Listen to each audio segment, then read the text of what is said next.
स्वयं देवाधिदेव महादेव ने अपने लिए निश्चित कर कर रखा।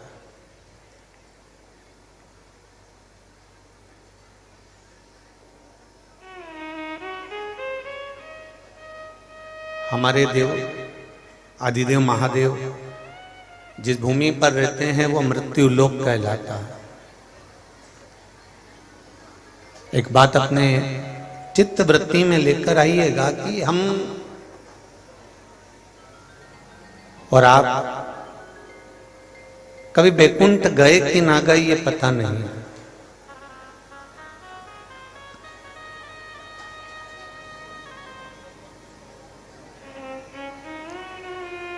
आप में से कोई अगर बैकुंठ गया हो तो बात दूसरी है, पर हम तो नहीं गए अभी तक, और ब्रह्मलोक भी हम नहीं गए। आप में से कोई गया हो तो बात दूसरी है।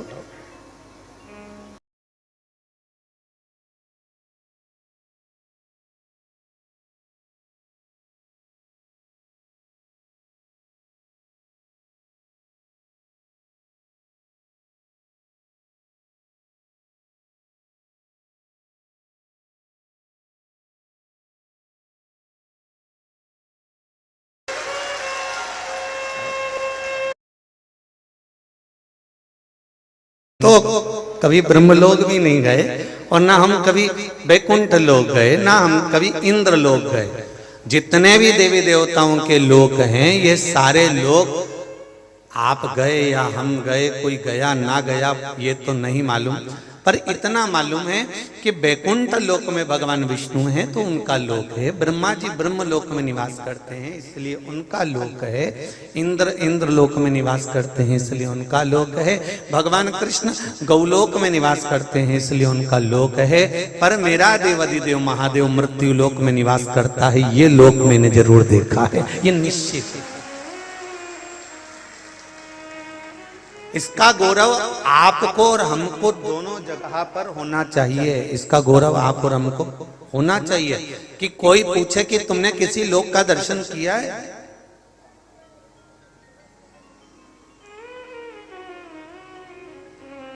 तुमने किसी लोक को देखा है? तुमने किसी लोक का दर्शन करा किया? तो आपके भीतर ये एक बात गौरव से उत्पन्न होना चाहिए, हाँ हमने एक लोक देखा है और वो मेरे देव अधिदेव महादेव का मृत्यु लोक देखा है, जहां मेरा शंकर बसता है, जहां मेरा शिव बसता है। अब कहा कि महादेव तो कैलाश पर रहते हैं,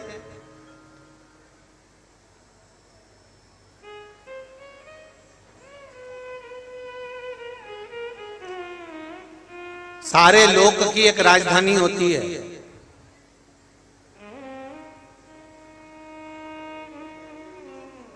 भगवान विष्णु ने भी अपनी एक राजधानी बनाकर रखी है, भगवान ब्रह्मा ने भी अपनी एक राजधानी बनाकर रखी है, इंद्र ने भी अपनी एक राजधानी बनाकर रखी है।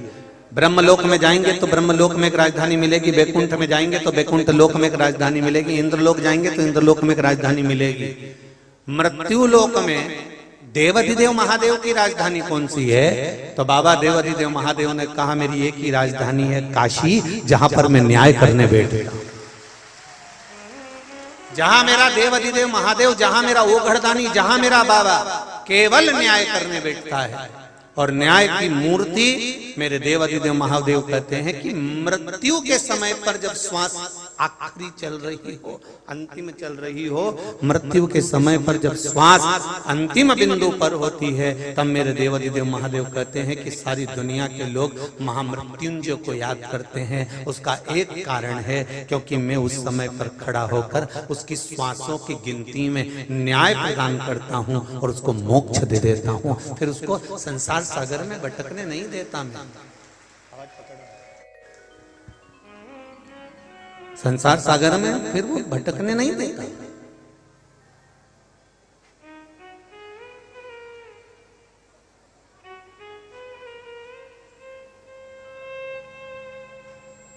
ये तो शिव बाबा की कृपा है, मेरे विश्वनाथ की दया है, उनकी उदारता है और उनकी करुणा है और जब तक उनकी करुणा नहीं होती, जब तक उनकी उदारता नहीं होती, जब तक उनकी दया नहीं होती, तब तक संसार का कोई सुख हमारे जीवन में प्राप्त नहीं हो सकता,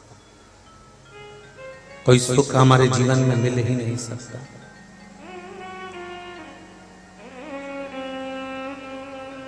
कितनी दूर दूर से आए हो आप? पहले तो काशी वाले हाथ उठाओ कि काशी के लोग कितने बैठे? अरे बहुत सारे बैठे हो। धर लो वापिस, धर लो, धर लो, धर लो। हर जगह पर कथा वाचने जाते हैं, जितनी जगह कथा वाचने जाते हैं वहां पर बाहर के लोग ज्यादा होते हैं और वहां के लोग कम होते हैं। पर पहली बार रिकॉर्ड तोड़ा है कि काशी के लोग ज्यादा हैं। ये शिव कृपा है। धन्य पावन धरा के आप सभी को, मेरे बाबा के नगरी में, मेरे बाबा के धाम में आप निवास करते हैं। मेरी ओर से, इस व्यासपीठ की ओर से आपको साष्टांग दंडवत करता हूं कि आप इस पावन धरा पर निवास करते हैं। इस पावन धरा पर आपका निवास है। यह पुण्यमय धरा, यह आनंदमय धरा जो भगवान शंकर के त्रिशूल की नोक पर रखी हुई काशी है और जिसकी आकृति धनुष की तरह है।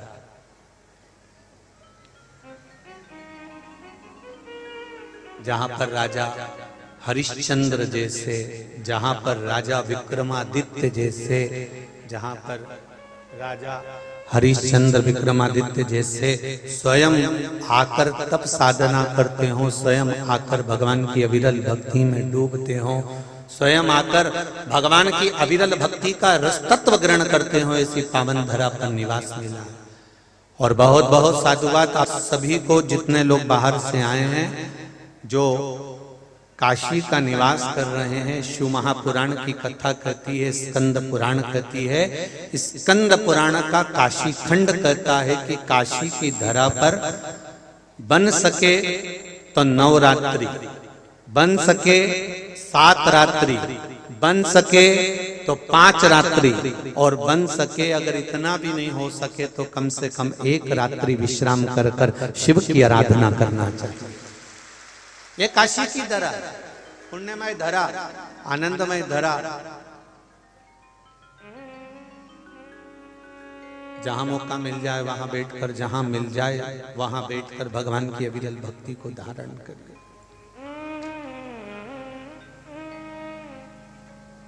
अविरल शिव कथा कहती है,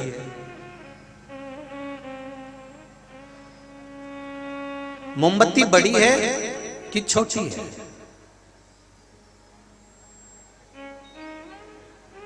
मोमबत्ती बड़ी है, छोटी है, उससे कोई फर्क नहीं पड़ता कि मोमबत्ती की हाइट क्या है, आकृति क्या है, वो कितनी बड़ी है, कितनी छोटी है, कितनी बड़ी और कितनी छोटी है, उससे कोई मतलब नहीं। मोमबत्ती के बड़े और छोटे होने से कोई फर्क नहीं पड़ता। मोमबत्ती प्रकाश कितना दे रही है, फर्क उससे पड़ता है कि हमारे जीवन में प्रकाश कितना मिल रहा है।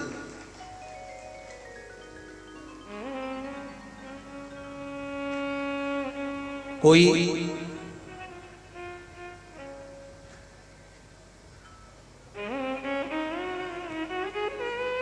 बहुत ऊंची ऊंची कुर्सी पर आप बैठ गए, बहुत ऊंचे ऊंचे पद पर आप बैठ गए, बहुत ऊंचे ऊंचे मान सम्मान की कुर्सियों पर आप बैठ गए, उससे ये नहीं पता पड़ता कि आप कितने ऊंचे हो। मोमबत्ती कितनी बड़ी है और कितनी छोटी, उससे ये फर्क नहीं पड़ रहा। देखा ये जाता है कि आपकी योग्यता कैसी है। उस योग्यता के माध्यम से, आपके व्यवहार के माध्यम से, आपके स्नेह के माध्यम से आप कितनों को क्या प्रदान कर रहे हो, कितनों को क्या दे रहे हो। कोई वैभव देता है, कोई धन देता है, कोई दौलत देता है, कोई सत्ता देता है, कोई संतान देता है, कोई कुछ देता, कोई कुछ देता है। पर मेरे महादेव के से पूछा गया कि आप संसार के लोगों को क्या प्रदान करते हो, तो भगवान देवादिदेव महादेव ने कहा केवल मेरे पास में एक ही चीज है जो मैंने पार्वती जी को दी है, वो संसार के लोगों को देना चाहता हूँ। भगवान शिव से पूछा कि आपने पार्वती जी को क्या दिया, तो शंकर भगवान ने कहा अमर गुफा में बैठकर मैंने पार्वती जी को अमर कथा सुनाई है। जो भगवान की कथा का रसतत्व ग्रहण कर लेता है, शिव कहते हैं फिर उसके जन्म संसार सागर में बार बार नहीं होता, फिर उसकी मुक्ति निश्चित हो जाती है। हमारे बीच में सतुआ बाबा जी पधार रहे हैं, एक बार जोरदार ताली बजाकर स्वागत करें। और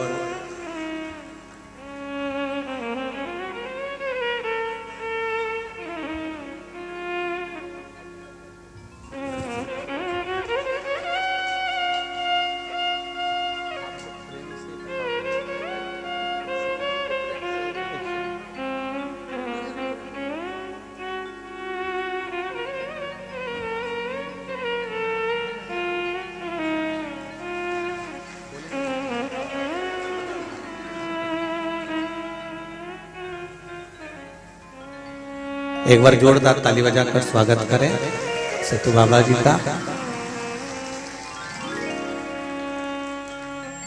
इस कथा को एक बेटी करा रही थी, निधि बेटी। कहाँ बैठी है निधि बाबू? कहाँ है? अच्छा वो जरा एक बार जनता जनार्दन के साइड में मुख करके हाथ जोड़ लीजिए। ये बेटिया बहुत प्रयास कर रही थी, बहुत प्रयास कर रही थी कथा के लिए, और कुछ योग संजोग नहीं बन पाया, तो बीच में हमने भी मंसूर से कह दिया था, आप लोगों को मालूम होगा कि परमिशन नहीं मिल पा रही थी और व्यवस्था नहीं हो पा रही थी। पर आदरणीय सतुआ बाबा जी को मैं दंडवत साष्टांग प्रणाम करता हूं, जिनका अथक प्रयास रहा और पूर्ण प्रयास के साथ में काशी नगरी में ये कथा आपके प्रयास से हो सके। बहुत बहुत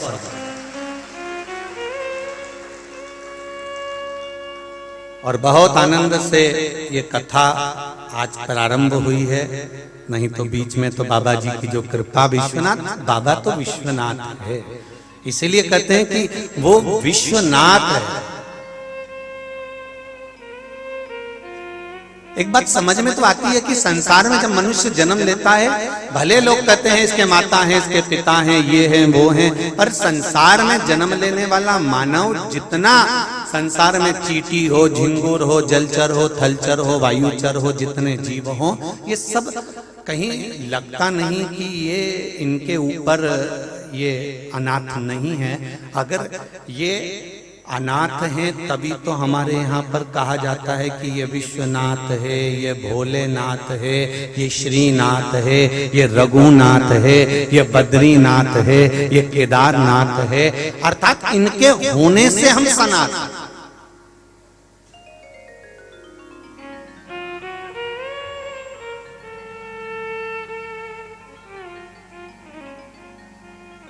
इनके होने से हमारी सनातन,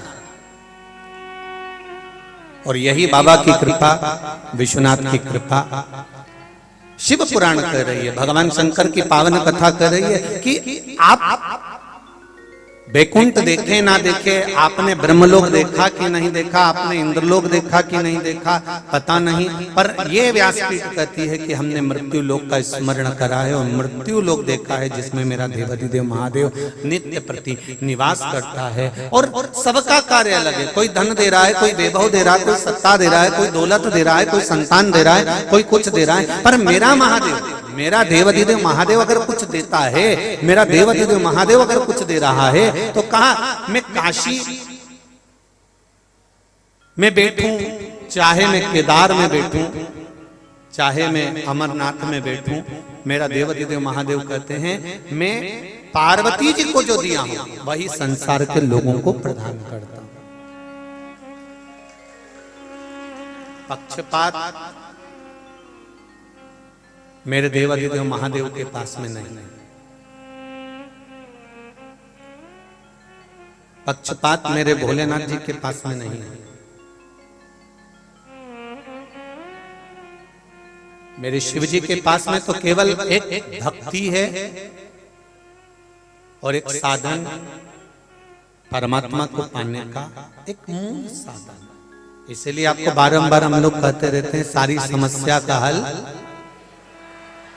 जरा जम के बोलिए, सारी समस्या का हल एक लोटा जल।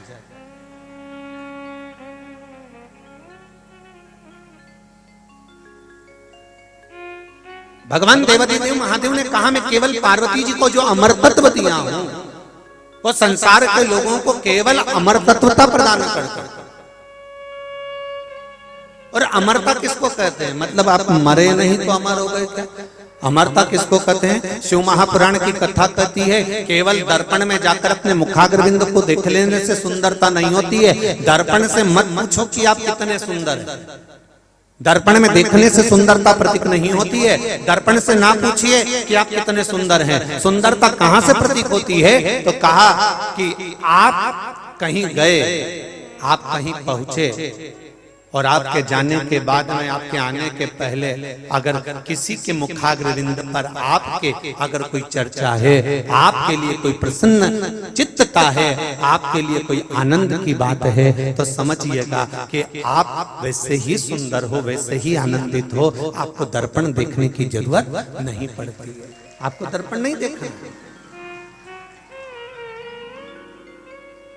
जिन गंगा मैया के तट पर हम कथा सुन रहे हैं, माता पार्वती जी की बहन है गंगा मैया। जितना माता पार्वती जी ने तप करा उससे दुगना गंगा मैया ने तप करा है। जितना पार्वती जी ने आराधना करा उससे दुगना आराधना माता गंगा ने करा है। जितनी साधना माता पार्वती जी ने करी उससे अधिक साधना गंगा मैया ने करी है। तप साधना जितनी ज्यादा कर सकती थी माता गंगा ने करी है। और जब गंगा मैया ने तप साधना करी, आराधना करी, तप करा और बहुत बहुत समय तक तप साधना में डूबी रही माता गंगा, तब भगवान शंकर ने पार्वती जी को जब पत्नी के रूप में स्वीकार करा, धर्म पत्नी बनाया, तो गंगा जी की आंख में जल भरा। गंगा जी रो रही थी। शिव जी ने पूछा गंगा तू क्यों रो रही है? गंगा जी कहती हैं प्रभु आपने पार्वती जी को धर्म पत्नी बनाया, तो तू क्या चाहती थी? गंगा जी बोली मैंने भी तो तप साधना करी है, मैं भी तो आपकी धर्म पत्नी बनना चाहती हूं।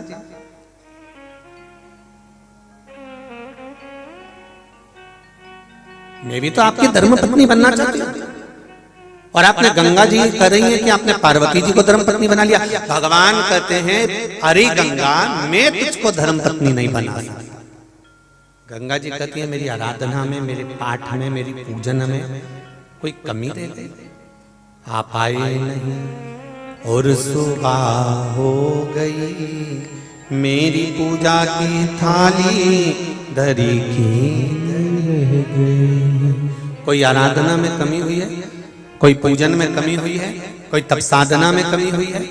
अगर कोई कमी रह गई हो तो बताओ। भगवान शिव कहते हैं गंगा पार्वती से ज्यादा तू तप करी है, पार्वती से ज्यादा तू आराधना करी है, पार्वती से ज्यादा तूने साधना करी है, पर फिर भी मैं तुझको धर्म पत्नी नहीं बना सकता। तो कारण क्या है? भगवान शंकर कहते हैं तेरी तप साधना के बल पर, इतनी आराधना के बल पर अगर मैं तेरे को धर्म पत्नी बनाऊंगा गंगा, तो धर्म पत्नी पति के बराबर में आकर बैठती है। पर गंगा तूने इतना तप करा है, इतना तप करा है कि मैं तुझे बराबर में नहीं बिठा सकता, तुझे अपने सिर पर बिठाऊंगा, इसलिए मैं तुझे अर्धांगिनी नहीं बना सकता। मैं तुझे अर्धांगिनी नहीं बना सकता, मैं तुझे धर्म पत्नी नहीं बना सकता।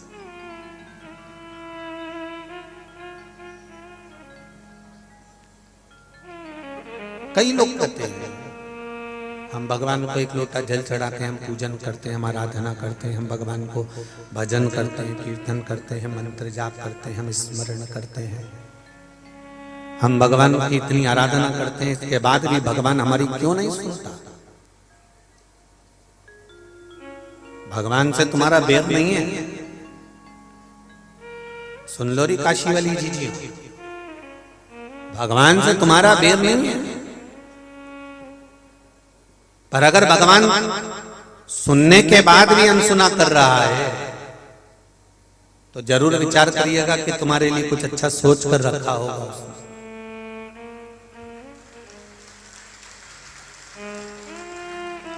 एक पत्र आया है, इस पत्र में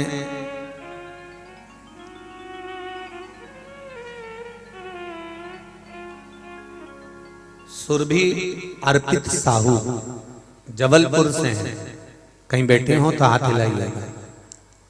सुरभि अर्पित साहू कहीं बैठे हो तो दोनों हाथ हिलाइएगा। आप ही हैं? दोनों हाथ हिला दो। श्री शिवाय नमस्ते। मैं अर्पित साहू जबलपुर से आई हूं। मेरे पेट में गठान हो गई थी लगभग 6 cm की। उसका ऑपरेशन होना था। दूसरे दिन जब मैं घर आई, मैंने अर्पित को बोला मुझे ऑपरेशन नहीं कराना। अर्पित बोले गठान बढ़ती जा रही है, करा लो। मेरे पास दूसरे दिन 2 बजे तक का टाइम था। मैंने YouTube में गठान ठीक करने का उपाय ढूंढने का प्रयास करा, तब आपकी कथा प्राप्त हुई। जब उसमें आया कि एक बेल को जलाकर पीपल के पत्ते पर रखकर बेलपत्री के पेड़ के नीचे पिपलेश्वर महादेव का नाम लेकर स्मरण करें और कुछ समय बाद उस जले हुए बेल की भस्म को लेकर शिवजी पर अर्पित करें। बाद में उसे वही मंदिर में रखकर थोड़ा सा सेवन करें। वह उपाय मैंने करना प्रारंभ करा। दोपहर दूसरे दिन 2 बजे मेरा हॉस्पिटल में ऑपरेशन होना था। पति मुझे हॉस्पिटल लेकर गए। डॉक्टर बोले ऑपरेशन थिएटर में ले जाने की तैयारी होने लगी। तब मैंने डॉक्टर साहब से कहा, डॉक्टर साहब एक सोनोग्राफी और कर लीजिए। डॉक्टर साहब ने एक सोनोग्राफी और करी और एक सोनोग्राफी और कर उस रिपोर्ट को जब डॉक्टर साहब ने देखा तो डॉक्टर भी आश्चर्य में पड़ गए कि वो गठान गायब हो चुकी थी। वो गठान नहीं, गठान गठान चली।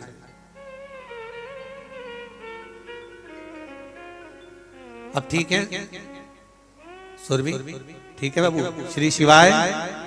विश्वनाथ जी को धोख लगा कर जाना, बाबा से कहकर जाना बाबा आपने ऑपरेशन नहीं होने दिया। ये आप ही की करुणा और आप ही की कृपा है। आपका विश्वास, आपका भरोसा, आपकी दृढ़ता, आपका स्नेह है जो आप बाबा देव अधिदेव महादेव को दे रहे हैं, प्रदान कर रहे। शिव कथा कह रहे हैं। एक देवराज नाम का ब्राह्मण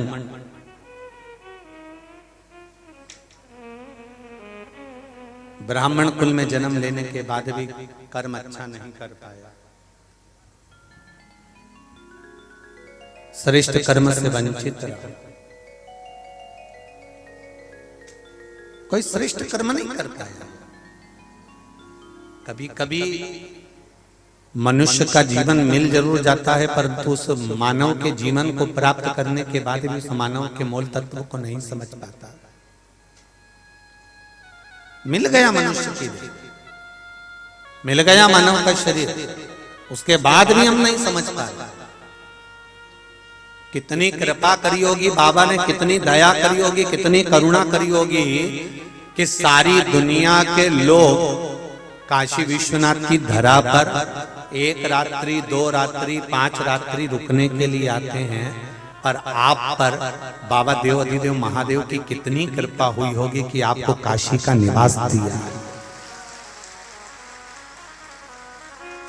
आप काशी का निवास कर रहे हो, आप गंगा जी के घाट पर रह रहे हो, आप मां गंगा के घाट पर निवास कर रहे हो, काशी का निवास कर रहे हो। जरा विचार करिएगा कि बाबा की कितनी कितनी करुणा, कितनी उदारता।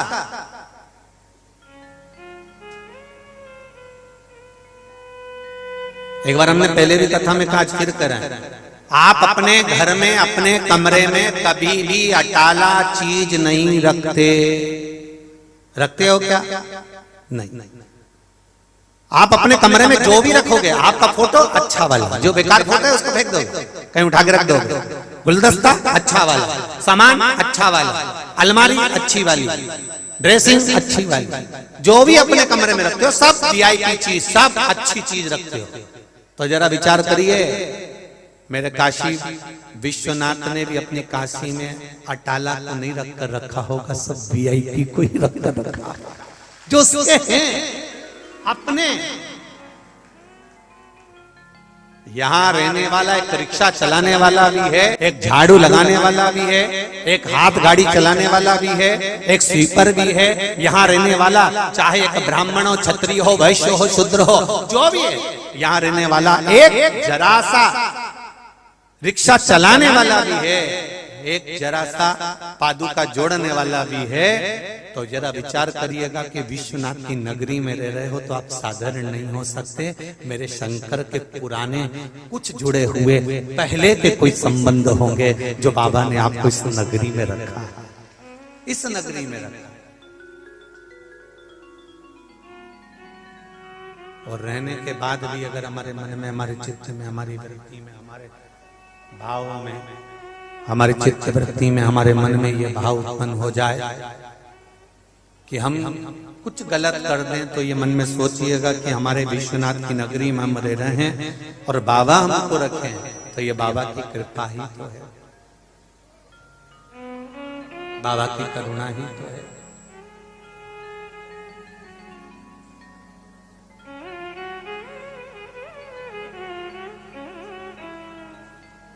मैंने तेरे ही भरोसे ओ बाबा, तेरे ही भरोसे हवा बिच उड़ती जावांगी, बाबा डोर हथो छड़ी नाम कटी जावांगी। बोले मैं तेरी पत्नी शंभो, मैं तेरी पत्नी हवा बिच उड़ती जावांगी, बाबा डोर हथो छठी कटी जावांगी। शिव कथा कर रही है। देवराज नाम का ब्राह्मण कुल में जन्म लेने के बाद, ब्राह्मण तत्व धारण करने के बाद, एक ब्राह्मण के परिवार में जन्म लेने के बाद भी श्रेष्ठ कर्म नहीं करता।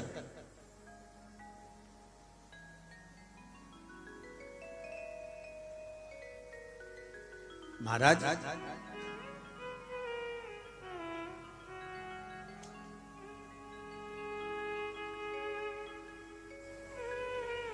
दुनिया बदलोगे ये सोच कर बैठे हो कि मैं दुनिया बदल दूंगा,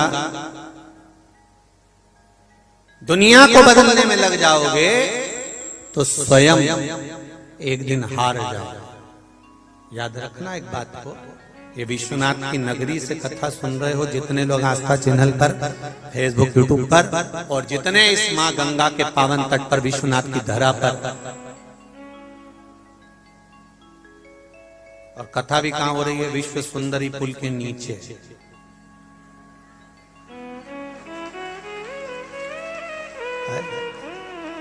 महाराज जगह भी मिली विश्व सुंदरी पुल के नीचे।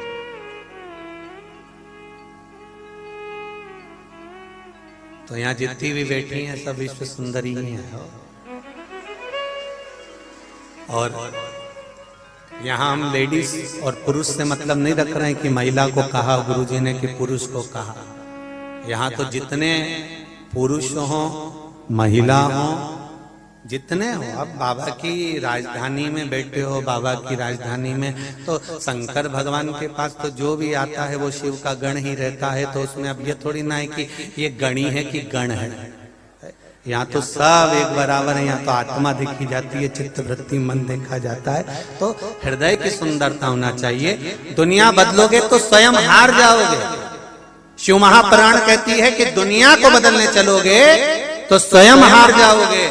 इसलिए शिव पुराण कहती है स्वयं को बदल लो तो दुनिया जीत जाओगे। स्वयं को बदल लो। हम अपने आप को नहीं बदल पा रहे, हम अपने स्वभाव को, अपनी चित्त को, अपनी वृत्ति को। देवराज ब्राह्मण कुल में जन्म लिया, ब्राह्मण कुल में रह रहा है, ब्राह्मण परिवार में जन्म लेने के बाद भी सब कुछ कर सकता था, पर अपने आप को नहीं बदल पाया, अपनी चित्त वृत्ति को नहीं बदल पाया, अपने आप को बदल नहीं पाया।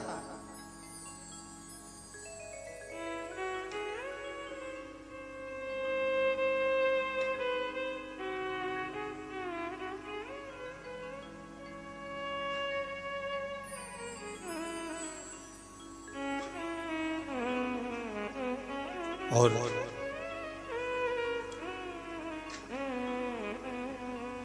देवराज की आंखों में कभी जल नहीं आया, कभी नहीं रोया वो। क्योंकि हमारे यहाँ संत कहते हैं पाप करनता हसे यमनवा जाप करनता रोए, काम क्रोध में निस दिन जागे और कथा कीर्तन सोए। ये हमारे संत, हमारे साधुजन, हमारे गुरुजन, हमारे महंत महात्मा संत कहते हैं कि जब पाप करने के लिए जाता है व्यक्ति तब बहुत मुस्कुराहट उसके जीवन में रहती है, और जब भजन करने के लिए जाता है, पुण्य करने के लिए जाता है, तब 50 बार विचार करता है। आप एक टिकट लो और फिल्म देखने चले जाओ, तुरंत आप टिकट भी ले लोगे, फिल्म देखने चले भी जाओगे, कोई नहीं रोकेगा। पाप कर्म करने के लिए आप जितने जितने आतुर होगे, जितने जितने आगे बढ़ोगे, कोई नहीं रोकेगा। और जरा सी सत्यनारायण भगवान की कथा करवाने का विचार करिए तो पहले बहू से पूछना पड़ेगा, बेटा कथा करवा लूं क्या? फिर बहू कहेगी मम्मी आप इनसे पूछ लीजिए, फिर उनसे पूछो छोरा कथा करवा लूं क्या? छोरा बोले मम्मी एक काम करना, संडे के दिन करवा लेना, रविवार को करवा लेना, रविवार को कथा करवाने बेटे। मम्मी प्लीज मेरे को थोड़ा सा काम है, इसलिए मैं कह रहा हूं कि कथा अगले संडे को हो जाए, तो अगले रविवार को हो जाए। माने कहा कोई बात नहीं बेटा, अगले रविवार करा लूंगे। अगले रविवार को कथा कराने का सोचा, फिर अगले रविवार पहुंच गए, फिर अगले रविवार पहुंच गए। मालूम पड़े कथा पुण्य का कार्य बढ़ता चले गया और पाप कर्म थोड़ा सा होना था। पत्नी ने कहा सुनो जरा अच्छी वाली फिल्म लगी है, देखी आए क्या? चल अभी बैठ गाड़ी पे। और जो मोटरसाइकिल पे बिठाने बुड़ करता पहुंचा और टिकट लिया और धड़ से टाकीज के अंदर बैठकर और कथा देखी, वो फिल्म देखी। और मालूम पड़े अब देखो कथा होती तो पुण्य बढ़ता और फिल्म देखी तो पाप बढ़ गया। कहीं उसके वस्त्र आभूषण देख लिए, कहीं काम, कहीं आसक्ति, कहीं लोभ, कहीं तृष्णा, कहीं वासना, ये सब बढ़ता बढ़ता चले गया, सब बढ़ता चले गया।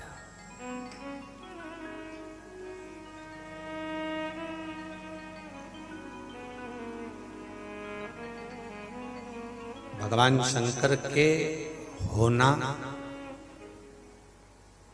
आप कई लोग ऐसे हैं, कई लोग जितने भी यहाँ बैठे होंगे वो सब एक लोटा जल चढ़ा रहे होंगे। बोलो रे चढ़ा रहे हो? किन चढ़ा रहे? जरा जम के तो बोलो, चढ़ा रहे हो सब? जितने बैठे हो ना सब एक लोटा जल चढ़ा रहे हो, तो मतलब ये पक्का हो गया कि तुमने भगवान शंकर से संबंध जोड़ लिया। जोड़ लिया कि नहीं जोड़ लिया? परंतु ये तुम हाँ तो कर रहे हो कि तुमने शिव जी से संबंध जोड़ लिया, पर निभाना कठिन है। संबंध जोड़ना सरल है, साहब ये हमारी बहन है, ये हमारा भाई है, ये हमारा काका जी का छोरा है, ये हमारी काकी जी की छोरी है, तो ये संबंध तो कोई भी जोड़ ले, पर जीवन पर्यंत संबंध निभाए तो जाने ना। लोन लेना सरल है। आपने किसी को फोन लगाया, साहब हमारा लोन दिलवा दीजिए, हमको बहुत तकलीफ है, और बस एक बार दुकान चालू हो जाए मैं सारा लोन चुका दूंगा, जितनी किस्त होगी सब चुका दूंगा, तुम एक बार बैंक में बात कर लो और मेरा लोन दिला दो। लोन लेना सरल है, पर किस्त देना जम के बोलो कठिन है। उसी तरह संबंध बनाना सरल है, पर संबंध निभाना कठिन है। बहुत दुनिया का सबसे कठिन काम है संबंध को निभाना, बहुत कठिन। कई लोग 15 दिन 20 दिन 1 महीना पानी चढ़ा देते हैं शिव जी को और फिर विचार करते हैं कि बाबा मेरी नौकरी लगा देना, और नौकरी नहीं लगी तो इन्होंने कहा लोटा उठा और पटक दो। मतलब संबंध तो तुमने जोड़ लिया पर निभाया। निभाया नहीं।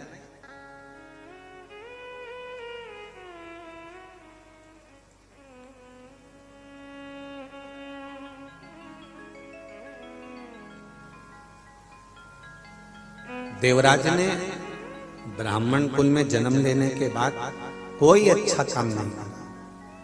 एक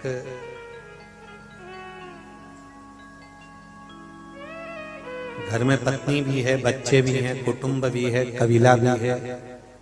तभी पत्नी ने अपने पति से ये नहीं कहा कि तुम मेरे लिए चोरी कर कर ला। कभी बच्चों ने नहीं कहा कि पापा,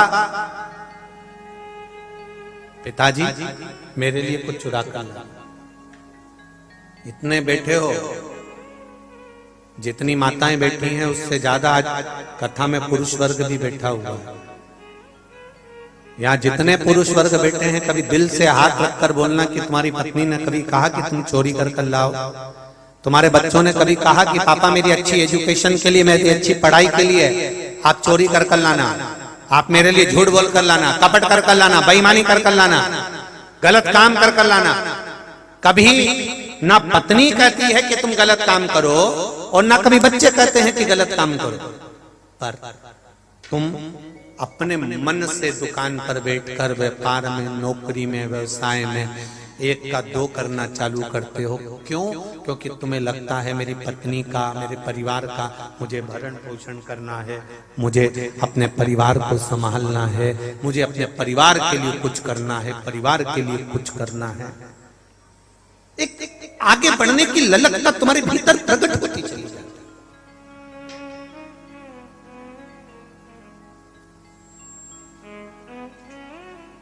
एक आगे बढ़ने की ललकता तुम्हारे भीतर प्रकट हो रही है, बार बार प्रकट हो रही है। मुझे उससे ज्यादा करना है, मुझे उससे ज्यादा करना है, मुझे उससे ज्यादा करना है। तुम्हारे भीतर एक ललकता बढ़ती चली गई, और बड़ी और बड़ी। अभी 2 मिले थे काम, और 4 मिलना चाहिए, 4 मिले 6 मिलना चाहिए। पर एक बात विचार करिए कि आपने अपनी जिंदगी में इस मानव शरीर से 21,600 जो श्वास मिल रही है, 3.5 करोड़ ये रोम छिद्र मनुष्य के शरीर में जो भगवान ने दिए हैं, तुमने प्रतिदिन ये मानव का जो शरीर मिला है, इस शरीर के माध्यम से 21,600 श्वास रोज प्रतिदिन तुम्हें मिल रही है। तुमने इन श्वासों को लौटाकर, खूब कमाकर तुमने अपनी तिजोरी तो भर ली।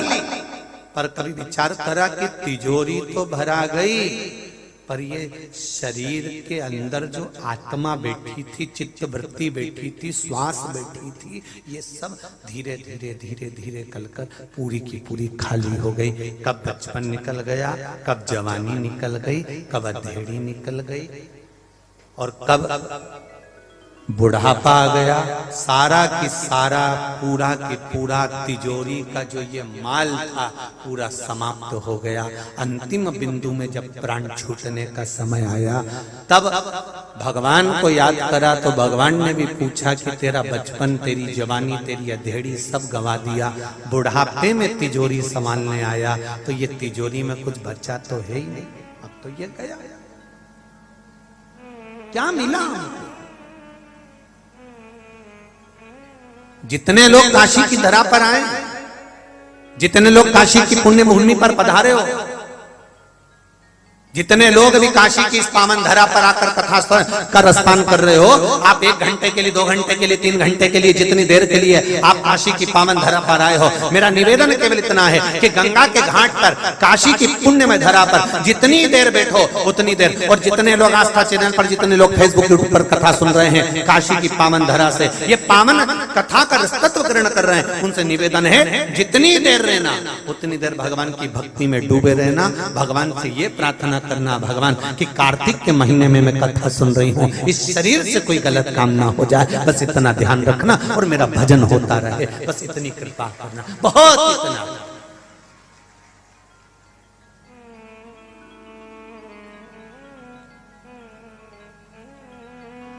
मत लगाओ मंदिर में दिया, हम तो बार बार कहते हैं, मत लगाओ अगरबत्ती, पर एक काम तो करो कि अगरबत्ती भी लगाओगे भगवान जितना प्रसन्न होगा, दिया लगाने से भगवान जितना प्रसन्न होगा। अगर आपके पास दिया नहीं, अगरबत्ती नहीं, धूप बत्ती नहीं, मत लगाओ, पर एक काम तो करो कि किसी का मन मत दुखाओ। अगर मन नहीं दुखाओगे तो अगरबत्ती और धूपबत्ती की भी जरूरत नहीं पड़ेगी, भगवान प्रसन्न हो जाएगा। भगवान प्रसन्न।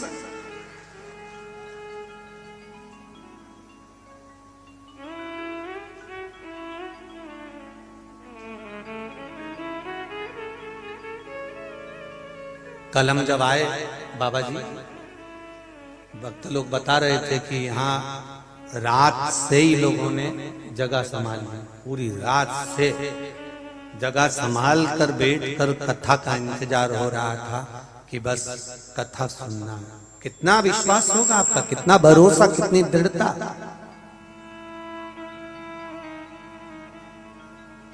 और इतना विश्वास लेकर अगर आप लोग आए हैं तो मेरा भी विश्वास करता है कि मेरा विश्वनाथ अपनी राजधानी से आपको खाली नहीं भेजेगा, कुछ ना कुछ देकर जरूर भेजेगा, निश्चित है,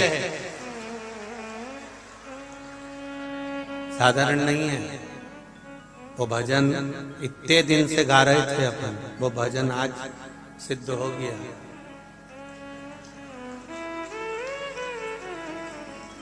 कितने सालों से गा रहे हैं, पर बाबा ने तेरे डमरू की धुन सुन के मैं काशी नगरी आई हूँ। तेरे डमरू की धुन सुन के मैं काशी नगरी आई हूँ। तेरे डमरू की धुन सुन के मैं काशी नगरी आई हूँ। तेरे डमरू की धुन सुन के मैं काशी नगरी आई हूँ। मैं काशी नगरी आई हूँ। मैं काशी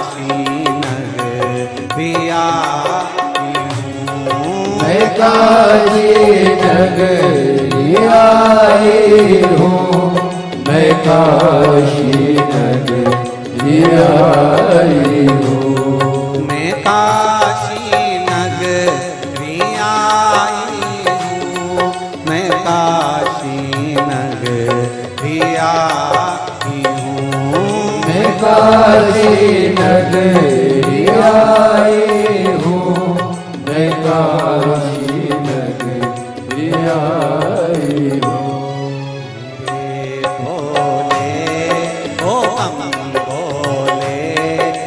काशी नगरी आई हूँ। मेरे भोले ओ बम भोले मैं काशी नगरी आई हूँ।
सुनाए हमने ओ भोले, तेरी काशी में गंगा है। सुना है हमने ओ भोले, तेरी काशी में गंगा है। सुना है हमने ओ भोले, तेरी काशी में गंगा है। उसी गंगा में नहाने को मैं काशी नगरी आई हूँ। उसी गंगा में नहाने को मैं काशी नगरी आई हूँ। मेरे भोले ओ बम भोले, मैं काशी नगरी आई हूँ। मेरे भोले ओ बम भोले, मैं काशी नगरी आई हूँ।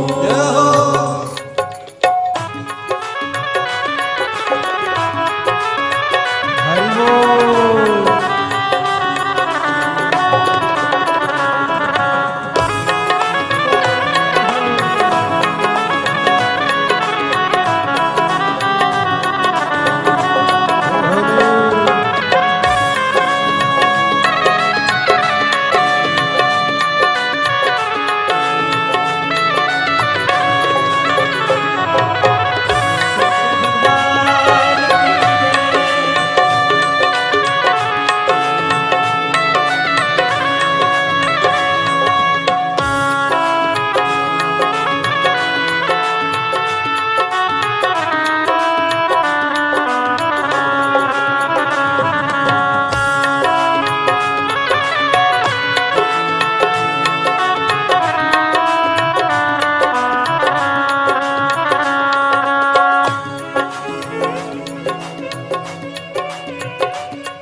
सुना है हमने ओ भोले, तेरी काशी में मुक्ति है। सुना है हमने ओ भोले, तेरी काशी में मुक्ति है। सुना है हमने ओ भोले, तेरी काशी में मुक्ति है। सुना है हमने ओ भोले, तेरी काशी में मुक्ति है।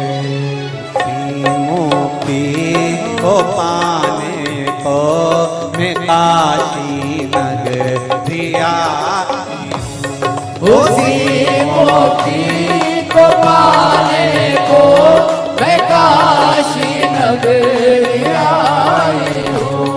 मेरे काशी नगरी आई हूँ। मेरे भोले ओ बम भोले, मैं काशी नगरी आई हूँ। मैं काशी नगरी आई हूँ, मैं काशी नगरी आई हूँ, मैं काशी नगरी आई हूँ, मैं काशी नगरी आई हूँ, मैं काशी नगरी आई हूँ, मैं काशी नगरी आई हूँ, मैं काशी नगरी आई हूँ। मैं काशी नगरी आई हूँ। हार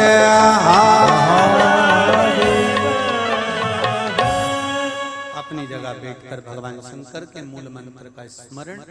काशी नगरी में कार्तिक महीने के पावन अवसर पर जो पावन शिव महापुराण की कथा अपन सब श्रवण कर रहे हैं, भाव से आनंद के साथ भगवान शंकर के स्मरण को अपन सभी अपने हृदय की बात कहते हुए भगवान से प्रार्थना करेंगे। श्री शिवाय नमस्तुभ्यं, श्री शिवाय नमस्तुभ्यं, श्री शिवाय नमस्तुभ्यं, श्री शिवाय नमस्तुभ्यं, श्री शिवाय नमस्तुभ्यं। भोला सब दुख काटो मारा, ओ भोला सब दुख काटो मारा। शिव शंकर जपो तेरी माला, भोले बाबा जपो तेरी माला, भोला सब दुख काटो मारा, ओ भोला सब दुख काटो मारा। भगवान शिव की कथा कर रहे देवराज नामक का ब्राह्मण, जो ब्राह्मण कुल में जन्म लेकर भी अच्छा कर्म नहीं करता।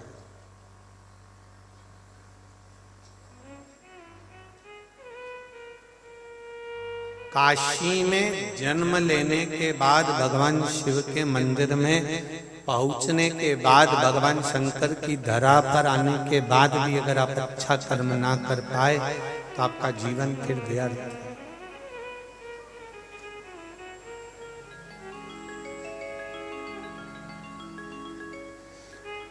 83,99,999 जन्म निकलने के बाद ये 84,00,000वां जन्म मनुष्य का मिलता है। इससे पहले निकल गए 83,99,999 जन्म निकल चुके हैं।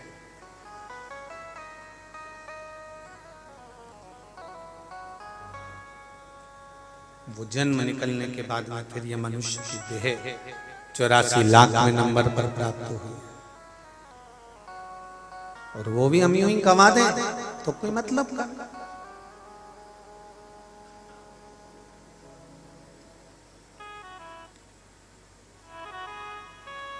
किसकी थी ये काशी?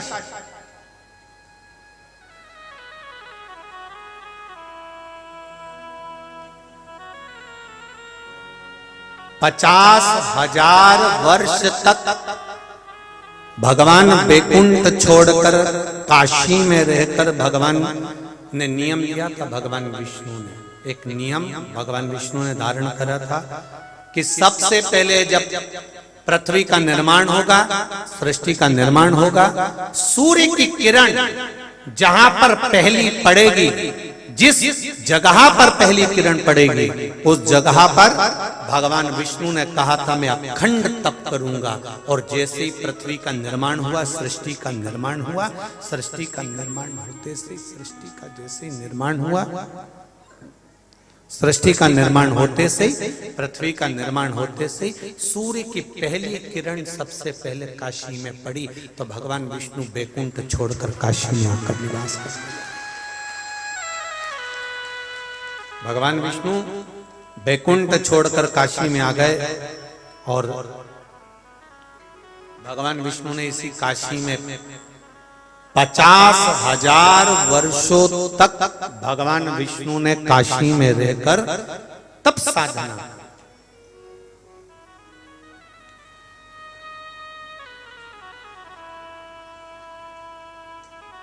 महाराज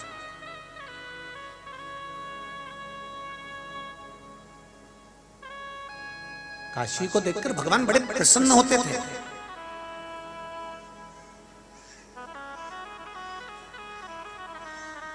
एक बार भगवान को इतना आनंद आया कि श्री हरि की आंख से एक अश्रु गिर गया।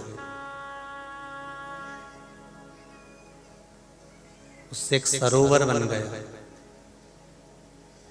जिसको बिंदु सरोवर कहते हैं। और भगवान बिंदु माधव बनकर यहां पर निवास करने लगे काशी की धरा पर। बिंदु सरोवर पर भगवान बिंदु माधव बनकर निवास करने लगे। 50,000 वर्ष तक जब भगवान यहां तप साधना में डूब गए, तब माता लक्ष्मी भगवान को ढूंढते ढूंढते काशी पहुंच गई।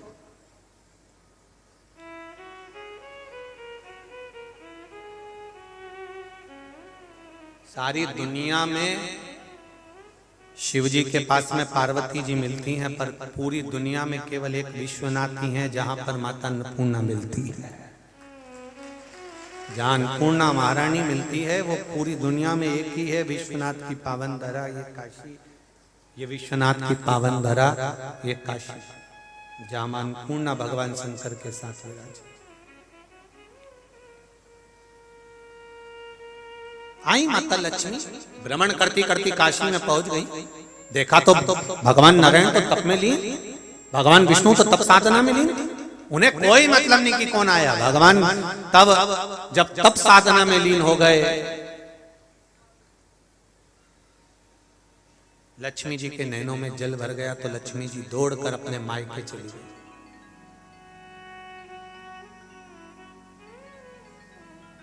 दौड़कर जब मायके में पहुंची है माता लक्ष्मी, और माता लक्ष्मी ने जब मायके में पहुंचकर अपनी माँ के गले लगी ख्याति देवी के, तो ख्याति देवी ने पूछा, बेटी क्या हो गया, तू रो क्यों रही है? तेरी आंखों में अश्रु क्यों है? किस लिए रो रही है तू? आंख में आंसू क्यों भरा हुआ? अगर बेटी की आंख में अश्रु होता है ना, तो पिता और माता तो पूछेंगे ना कि आखिर कारण क्या है बेटा। जब हमने लड़का अच्छा ढूंढा, सर्विस वाला ढूंढा, परिवार अच्छा ढूंढा, खूब दहेजा भी दिया, खूब जोरदार तू नौकरी करने वाली, तो तेरी आंख में आंसू क्यों?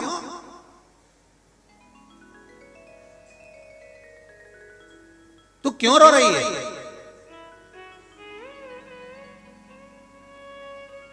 लक्ष्मी जी के भाई आ गए और दाता विधाता ने आकर पूछा, क्यों लक्ष्मी क्या हो गया, क्यों रो रही है, क्या हुआ क्या तेरे को, रोने का कारण क्या है? ख्याति के गले लग गई, माता के गले लग गई माता लक्ष्मी, रो रही, खूब रो रही।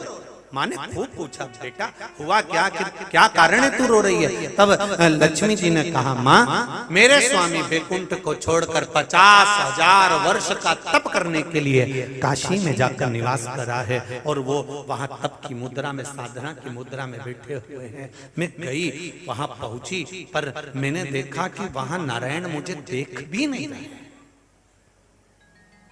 वहां देख भी नहीं रहे।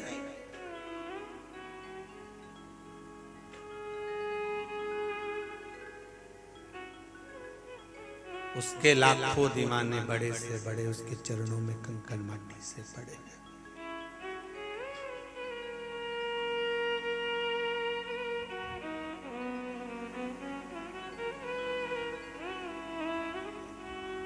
सारी दुनिया में जाइएगा, हो सकता है वहां लक्ष्मी से काम बन जाए, पर पूरी दुनिया छोड़कर विश्वनाथ के पास आइएगा, यहाँ लक्ष्मी से नहीं, केवल तुम्हारी भक्ति से काम बन जाता है, केवल तुम्हारी भक्ति। और महाराज जी हमने देखा यहाँ बाबा जी कि जब बेटी निधि को परमिशन नहीं मिली तो हमने देखा, तो हमने उसको एक ही बात कही कि अब तो विश्वनाथ के हाथ में है कथा करवाना और ना करवाना। इतने में तो बाबा की कृपा, सतु बाबा की कृपा हो गई और विश्वनाथ से बाबा जी ने भी विनती करी होगी और कहीं योग संजोग बना। तो जहां सारी दुनिया में धन से काम होता होगा, सारी दुनिया में लक्ष्मी से काम होता होगा, पर ये मेरा विश्वास कहता है, शिव महापुराण की कथा कहती है कि लक्ष्मी भी उस स्थान से अपनी माँ के गले जाकर मिलकर कहती है कि इस बात तो स्वामी मेरे मुझे देखे तक नहीं है। कारण क्या है? क्योंकि जिस भूमि पर नारायण 50,000 वर्ष तक तप कर रहे हो, उनको कहते हैं कि मुझे लक्ष्मी देखने की जरूरत नहीं पड़ती, यहाँ तो भक्ति के बल पर विजय प्राप्त होती है। भक्ति के बल,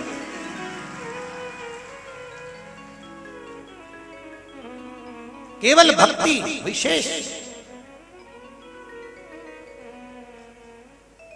तो तू रो क्यों रही है? तेरा रोने का कारण क्या है? ख्याति देवी पूछ रही अपनी बेटी से क्यों रो रही है? और होना चाहिए, एक माँ अपनी बेटी से पूछे तेरे रोने का कारण क्या है, एक पिता अपनी पुत्री से पूछे तेरे रोने का कारण क्या है। जब परिवार अच्छा, कुटुंब अच्छा, धन अच्छा, वैभव अच्छा, तो तू क्यों रो रही है? रोने का कारण क्या है तेरा?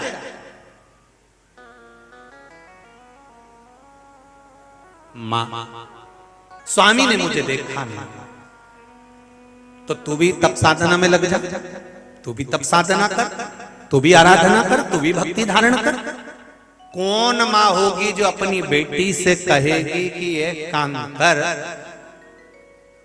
जब भी विवाद होता है तो एक ही चीज के पीछे होता है कि ये मुझे कहीं घुमाने नहीं ले जाते हैं।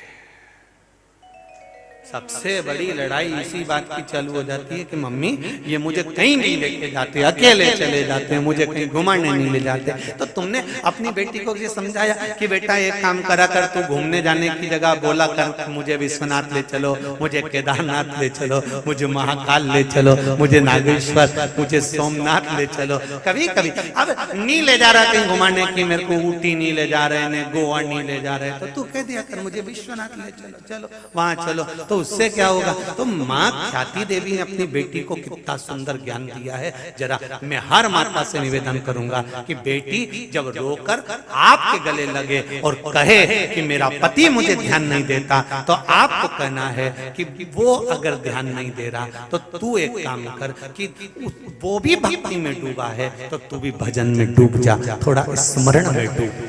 तो लक्ष्मी जी ने पूछा मैं कहां जाकर तप करूं, मैं कहां जाकर तप करूं? मेरे तप करने का स्थान बता। उन्होंने काशी ढूंढी है तो मुझे भी काशी चाहिए। अब जितने फिर वही वाली बात आ गई कि दुर्योधन और रावण ये दोनों में महापाप, सबसे ज्यादा पाप किसने करा था? बोलो री जी जरा बोलो।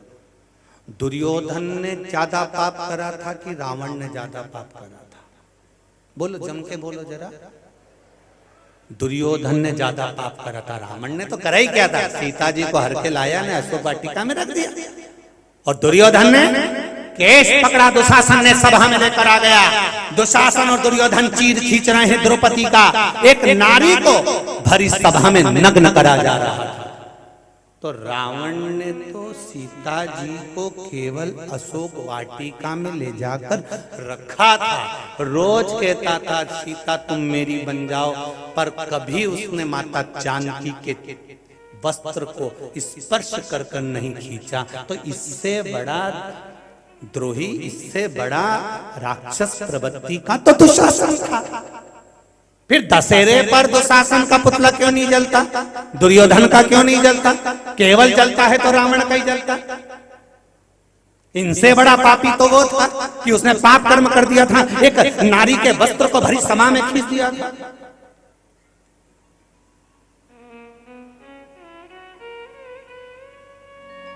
कारण क्या था? बस एक कारण था जिसके कारण रावण के पुतले को आज तक जलाया जाता है कि दुशासन, दुर्योधन अपनी माता और पिता के पास में बैठकर, धृतराष्ट्र गांधारी के पास में बैठकर, अपने परिवार वालों के पास में बैठकर अपनी जिद को छोड़ देते हैं और लंकाधिपति रावण मरते दम तक अपनी जिद नहीं छोड़ा। जो जिद नहीं छोड़ता उसका अंत बुरा हो जाता है, इसलिए रावण का अंत बुरा हो। जिद छोड़ना पड़ता।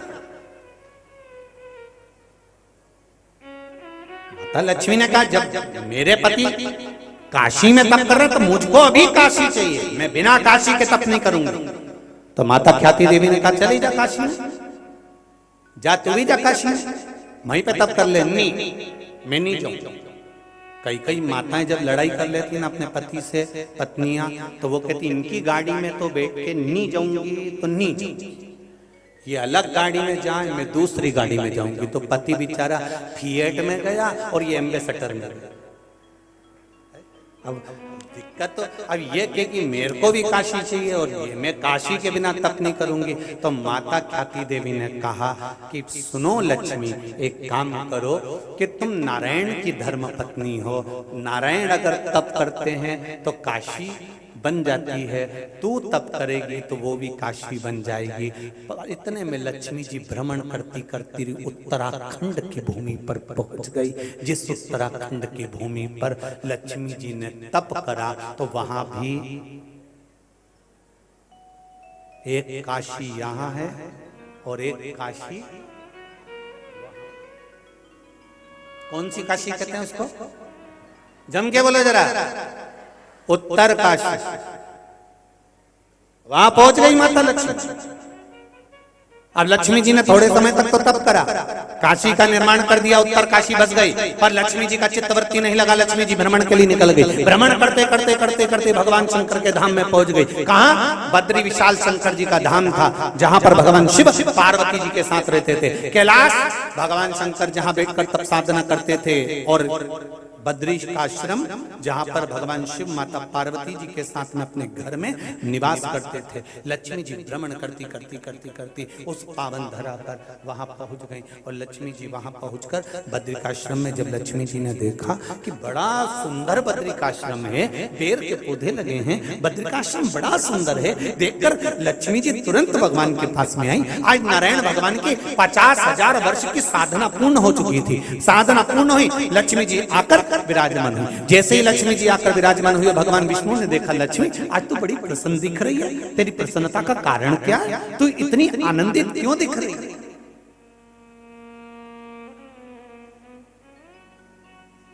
तेरी प्रसन्नता का कारण क्या है लक्ष्मी? लक्ष्मी जी कहती है मेरी प्रसन्नता का एक कारण है कि मैं भ्रमण के लिए गई थी और उत्तर काशी में मैंने बैठकर तप साधना करी। घूमती घूमती मैं बद्रिकाश्रम में पहुंच गई। बद्रिकाश्रम में जाकर मैंने क्या देखा, बड़ी सुंदर व्यवस्था, बड़ा सुंदर धाम, इसलिए मेरा मन कर रहा है। भगवान विष्णु ने कहा लक्ष्मी क्या मन कर रहा है, कुछ भी हो जाए वो बद्रिकाश्रम मेरा होना चाहिए। भगवान विष्णु ने कहा वो शंकर भगवान का घर है और तू वो मांग रही है, दूसरे की प्रॉपर्टी अपनी कैसे हो सकती है? मैं नहीं जानती, मेरे को तो बद्रिकाश्रम चाहिए, बस आप कुछ भी करो चाहिए। भगवान ने कहा ठीक है। और मेरे नारायण उस अलकनंदा के घाट पर छोटे से बच्चे का रूप रखकर मेरे नारायण रोने लगे। पार्वती जी के कानों में शब्द पहुंचा कि कोई बच्चा रो रहा है।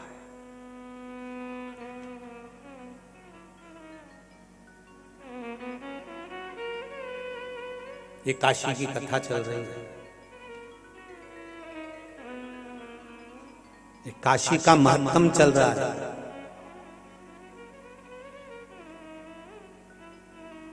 एक बच्चा रो रहा है, पार्वती जी के कानों में शब्द गया तो पार्वती जी आकर देखी छोटा सा बच्चा रो रहा है अलकनंदा नदी के तट पर। अलकनंदा नदी के तट पर एक छोटा सा बालक। पार्वती जी ने देखा, शिव जी के पास आए, बाबा स्वामी शंकर भगवान पूछे क्या है?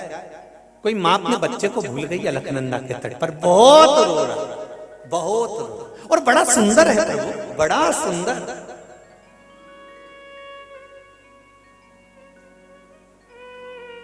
शंकर भगवान बोले पार्वती मैं आंख बंद करके तप साधना में बैठ रहा हूं, तुम भी मेरे पास में आंख बंद करके तप साधना में बैठ जाओ। पार्वती जी बोली, आप करुणा सागर हो, आप दया सागर हो। भगवान शिव बोले, वो सारा सागर में जान गया, पर तू चुपचाप मेरे पास में बैठ गया। आप एक छोटे से बच्चे पर दया नहीं कर सकते? भगवान बोले, दया ही दुख का कारण हो जाएगी, पार्वती चुपचाप बैठ जा। पार्वती जी बोली, सारी दुनिया आप पर विश्वास करती है और एक बच्चा रो रहा है, आप उसको बचाना नहीं चाहते? शंकर भगवान बोले, पार्वती मैंने कहा ना चुपचाप मेरे पास में आकर बैठ जा। पार्वती जी बोली, मैं उस बच्चे को लेकर आऊंगा।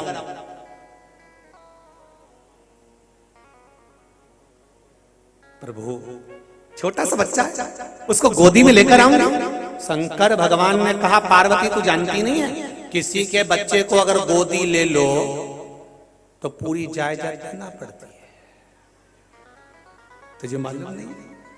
अगर किसी की औलाद गोदी आ जाए तो गोदी आने के बाद में तो प्रॉपर्टी की हकदार तो बन गई। अगर तूने उस बच्चे को गोदी में लिया तो तेरी सारी जायदाद वो ले ले। शंकर भगवान ने जैसे कहा, पार्वती जी बोली, क्या स्वामी अपने पास है ही क्या? शंकर जी बोले, फिर रोना मत। पार्वती जी बोली, इतना छोटा सा बच्चा कोई जायदाद मांग रहा है कि प्रॉपर्टी मांग रहा है कि वसीयत मांग रहा है? नहीं नहीं नहीं, मैं तो उसको लेके आऊंगी, अब तू जान। तो पार्वती जी गई, भगवान विष्णु को गोदी में उठा कर ले आई और लेके आके उनसे स्नेह भाव से उनका लालन पालन करने लगी। शाम हो गई और शाम के समय प्रदोष काल में भगवान शंकर और पार्वती के भ्रमण का समय था। शंकर पार्वती भ्रमण पे जाने लगे। शिव जी नंदी पर चढ़ गए। नंदी पर चढ़कर उन्होंने पार्वती को आवाज लगाया, पार्वती चलो। पार्वती जी बोली, इसका क्या करूं? शिव जी बोले, अब घर में छोड़ दे। प्रभु, इतना छोटा सा बच्चा है, घर में कौन देखेगा? कौन देखेगा इसको? शंकर भगवान ने कहा, ये नंदी भृंगी श्रृंगी ये सब बैठे हैं, ये सब इसका स्मरण करेंगे, तो छोड़ इसको, घर में छोड़। और पार्वती जी ने उसे घर में छोड़ दिया। छोड़ने के बाद भगवान शंकर ने डमरू बजाया। डमरू बजाया तो भृंगी श्रृंगी जितने थे सब घर से बाहर निकल गए, बच्चे को अंदर छोड़ दिया और भगवान पार्वती को लेके भ्रमण पर निकल गए। घूमते घूमते भगवान आ गए काशी। भ्रमण करते करते बड़े आनंद के साथ पहुंच गए। पहुंचने के बाद जैसे ही बद्रिकाश्रम में पहुंचे, पहुंचते से ही शंकर भगवान तो अब गाड़ी पे से धीरे से उतरे, नंदी पर से धीरे से उतरे। पार्वती जी कूदी और अपने बेटे का स्मरण आया, और बेटे का स्मरण आया तो बच्चे को देखने के लिए भागी। जैसे ही भागी, बद्रिकाश्रम का दरवाजा बंद। दरवाजा जैसे ही बंद, पार्वती जी ने आवाज लगाई, दरवाजा खोलो, दरवाजा खोलो, दरवाजा खोलो। कोई नहीं खोले। अंदर भृंगी तो बाहर खड़े थे, जी माता जी। श्रृंगी बाहर खड़े थे, जी माता जी। तो अंदर कौन है? कि वो छोटा बच्चा। दरवाजा किसने लगाया? पता नहीं। पार्वती जी खूब आंख में आंसू भरने लगी, मेरे घर में कौन प्रवेश कर गया? अगर दरवाजा नहीं खुला, मैं हाथ में जल लेकर श्राप दे दूंगी। इतनी देर में दरवाजा खुला और नारायण लक्ष्मी दरवाजे के बाहर आकर खड़े हुए और दोनों ने कहा भोलेनाथ जी से। शंकर भगवान ने पूछा, प्रभु आप? भगवान विष्णु बोले, हाँ स्वामी, हम यहाँ आ गए। ये घर लक्ष्मी जी को अच्छा लग रहा है। तो भगवान शंकर ने पूछा, क्या चाहते हो? ये बद्रिकाश्रम हमको दे दो। शंकर भगवान ने कहा, तथास्तु। इतने में लक्ष्मी पार्वती जी बोली, काहे को तथास्तु?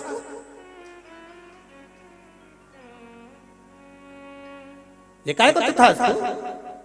अपना घर अपन नारायण को दे देंगे। हाँ, अपन कहां रहेंगे? भगवान शंकर बोले, अब ये तो नारायण बताएं, जब हमारा घर ये ले रहे हैं तो ये हमको कहां रखेंगे? तो नारायण भगवान से शिव जी ने पूछा, तुम हमारे बद्रिकाश्रम में रहोगे तो हम कहां रहेंगे? नारायण बोले, जिस काशी में मैंने 50,000 वर्ष तक तप करा, मेरा महादेव वहां रहेगा। मेरा महादेव।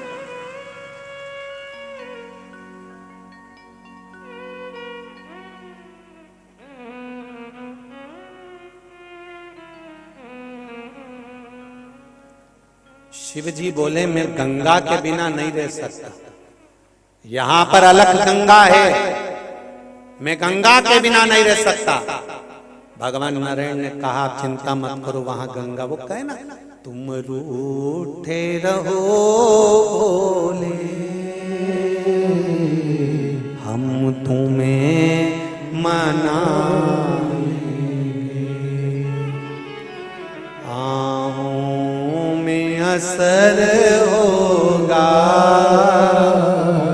घर बैठे बुलाएंगे, तुम कहते हो भोले हमें गंगा प्यारी है, तुम कहते हो भोले हमें गंगा प्यारी है, एक बार तो आ जाओ, गंगा भी बुला देगी, एक बार तो आ जाओ, गंगा भी बुला देगी, तुम रूठे रहो भोले, हम तुम्हें मना। आप आओ तो एक बार, भगवान विष्णु ने कहा जाओ, जाइए काशी, गंगा पहुंच जाएगी आप। दे दिया बद्रिकाश्रम, भगवान नारायण ने अपना, भगवान शंकर ने अपना धाम बद्रिकाश्रम भगवान नारायण को दे दिया। आज भी बद्रिकाश्रम में चने की दाल जो चढ़ती है वह भगवान शंकर के भाव से समर्पित होती है। आपने बद्रिकाश्रम में कुछ चढ़ाया ना चढ़ाया, पर वहां चने की दाल का महत्व ज्यादा है।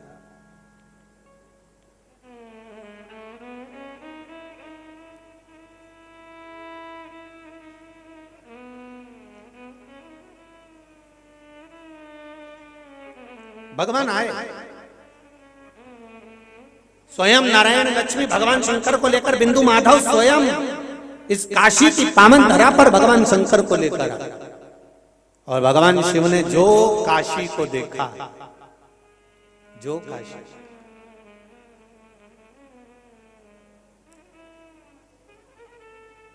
देख कर मेरे देवादिदेव महादेव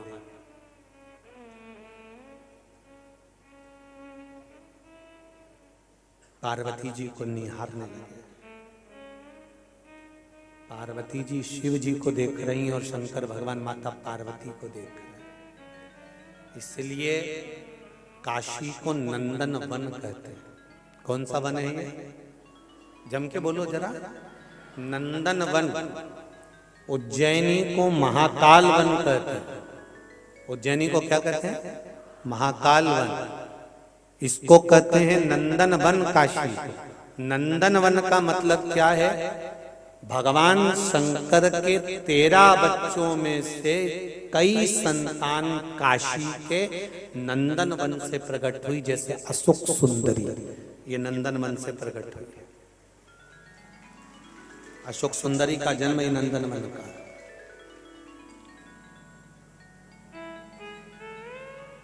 जया, विषहरा, शामली बारी, दौतली और देव, ये शंकर भगवान की 5 लड़कियां गंगा के जल से प्रकट होती हैं और प्रकट होने के बाद ये काशी की धरा पर आकर विराजमान होती। काशी की धरा पर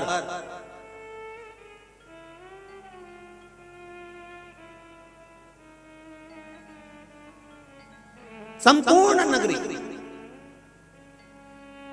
फिर निवेदन करूंगा, इस व्यासपीठ से पहले के समय में कोई देवता की मूर्ति थी कि ना थी, ये कोई वर्णन नहीं।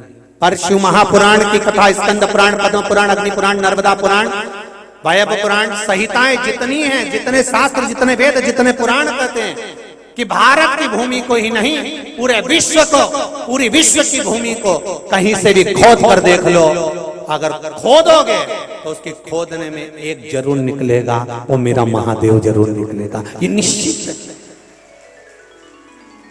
क्योंकि कंकर शंकर हर जगह विराजमान है, कंकर शंकर सब जगह विराजमान है, कंकर शंकर हर जगह पर विराजमान, हर जगह।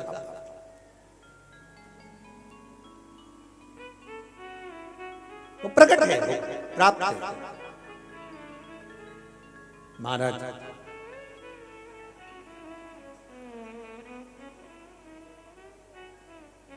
बहुत बीमारियां चल रही है, बहुत बीमारियां।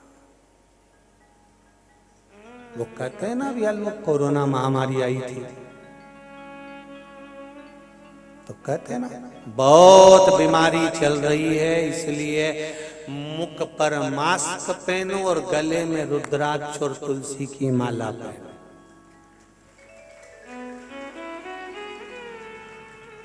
क्या क्या पहनना है जरा जम के बोलो जरा। मुंह पर मास्क और गले में रुद्राक्ष और तुलसी की माला। तो कहोगे महाराज जी ये मास्क पहना ये तो ठीक है कि ये बीमारी को रोक देगा, तो ये रुद्राक्ष और तुलसी की माला ये काय के लिए पहना रहे हो?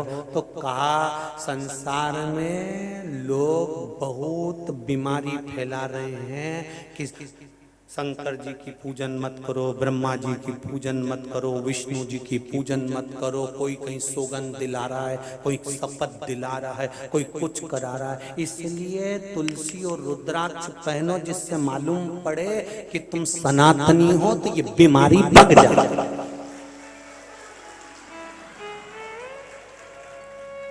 ये बीमारी को रोकने का क्रम है। मुख पर मास्क लगाइए, बीमारियां ज्यादा चल रही है, इसलिए मुख पर मास्क होना चाहिए और गले में तुलसी और रुद्राक्ष की जम के बोलो जरा माला होना चाहिए। फिर निवेदन करूंगा, सुंदरता होगी तो लुच्चों की नजर होगी, अगर गले में चेन होगी तो चोटों की नजर होगी, और गले में रुद्राक्ष होगा तो महादेव की नजर होगी। ये निश्चित है, वो निश्चित पहनो। मुख पर मास्क पहनिए और गले में तुलसी और रुद्राक्ष की माला पहनिए। बीमारियां बढ़ रही है, बहुत बीमारियां। लोग लगे हुए हैं सनातन धर्म को तोड़ने में, लोग लगे हैं सनातन धर्म को कमजोर करने में, लोग लगे हैं सनातन धर्म को नीचा दिखाने में। अगर गले में तुलसी की माला और रुद्राक्ष की माला होगी तो ये निश्चित है सामने वाला पहचान जाएगा। हम पहले भी कहे थे, श्रवण कुमार ने अपने मामा जी को तिलक से पहचाना था, केवल तिलक से। और श्रवण कुमार ने कह दिया था, मामा जी भेद बता देना, पितुमात को नीर पिला देना। मेरे पांव पड़ी जंजीर, हुआ अंधियारा और जल भरने गया बेचारा। श्रवण कुमार केवल मामा के मस्तक पर सूर्यवंश का तिलक देखा था और दशरथ जी को कह दिया था कि तुम मेरे मामा हो। दशरथ जी ने पूछा, मैं तेरा मामा कैसे? तो श्रवण कुमार ने कह दिया था, मेरे माता पिता शांति मुनि और सुहांगी का मैं पुत्र हूँ। और आप, मैंने माँ से पूछा था तेरे मामा कैसे लगते हैं? मेरी माँ ने कहा था तेरे मामा के मस्तक पर सूर्यवंश का तिलक है। आपके मस्तक पर तिलक देखा, इसलिए पहचान गया कि आप मेरे मामा। मैं आपको पहचान गया।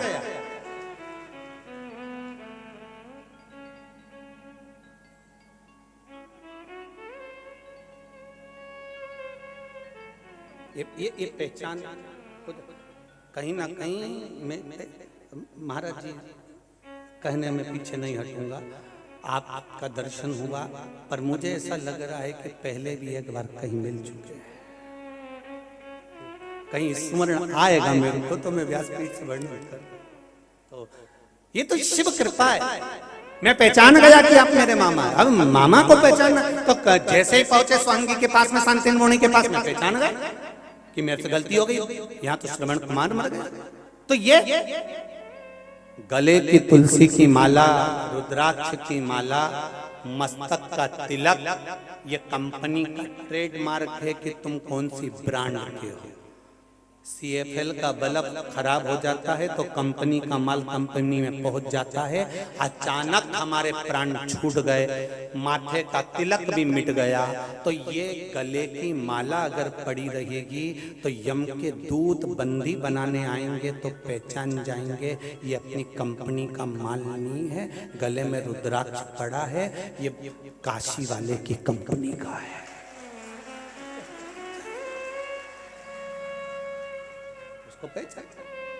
इसलिए ओ डमरू वाले,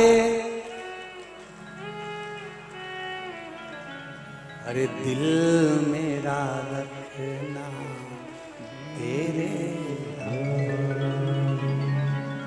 ओ डमरू वाले, ओ काशी वाले, ओ डमरू वाले, काशी वाले। कितनी जल्दी खड़े हो जाते हो तुम लोग भी, गजब हो। अरे दिल मेरा रखना तेरे हवाले, दिल मेरा रखना तेरे हवाले, ओ काशी वाले, ओ डमरू वाले, ओ काशी वाले, ओ डमरू वाले, ओ काशी वाले, ओ डमरू वाले, ओ काशी वाले, ओ डमरू वाले, ओ दिल मेरा रखना तेरे हवाले, दिल मेरा रखना तेरे हवाले, ओ दिल मेरा रखना तेरे हवाले, दिल मेरा रखना तेरे हवाले। आओ से दोनों हाथों से।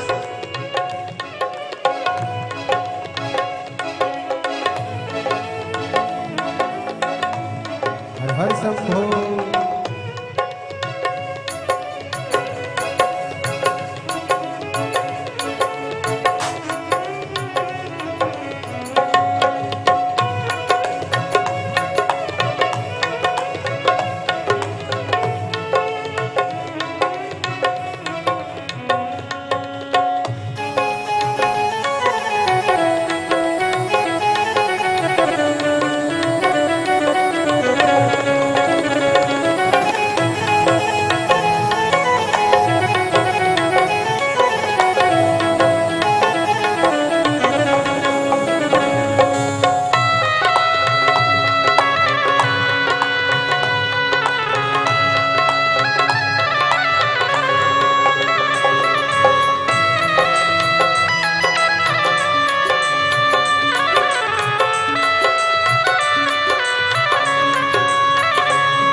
तेरे भक्तों ने तुझको पुकारे, तेरे भक्तों ने तुझको पुकारे, तेरे भक्तों ने तुझको पुकारे, तेरे भक्तों ने तुझको पुकारे, अरे दिल मेरा रखना तेरे हवाले, दिल मेरा रखना तेरे हवाले, ओ दिल तेरे हवाले, दिल मेरा रखना तेरे हवाले, ओ काशी वाले, ओ डमरू वाले, ओ काशी वाले, ओ डमरू वाले, ओ काशी वाले, डमरू वाले, ओ काशी वाले, ओ डमरू वाले, ओ मेरा रखना तेरे हवाले, दिल मेरा रखना तेरे हवाले, ओ दिल मेरा रखना तेरे हवाले, दिल मेरा रखना तेरे हवाले। ओहो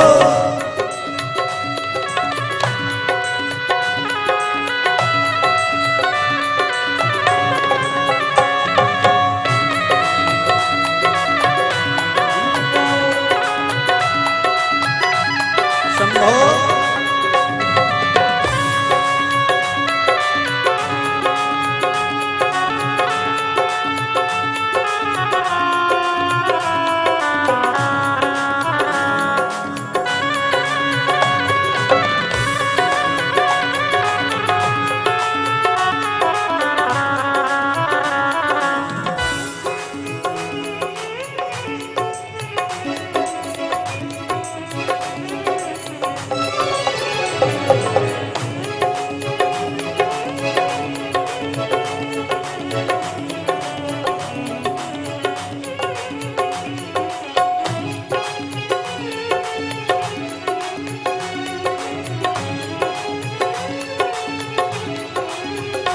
शंभो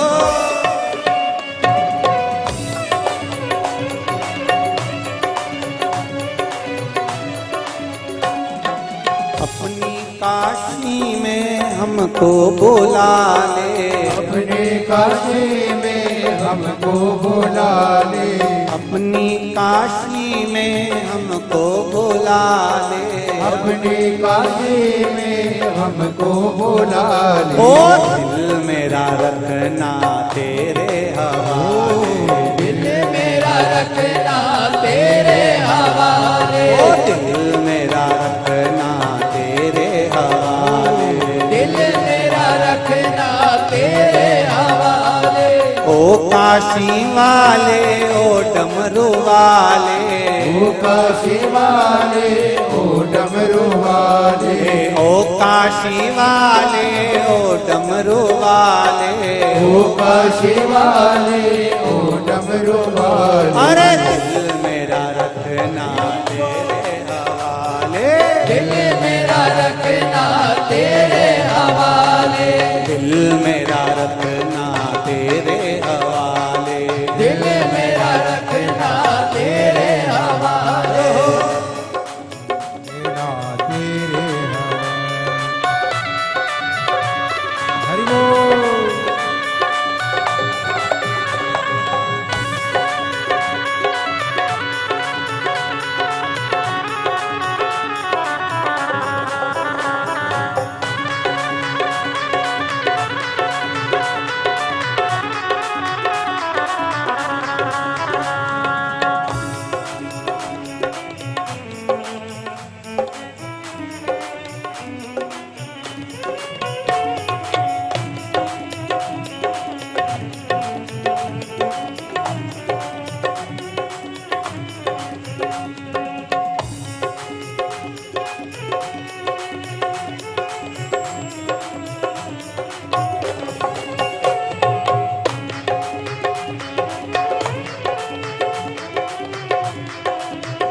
शंभो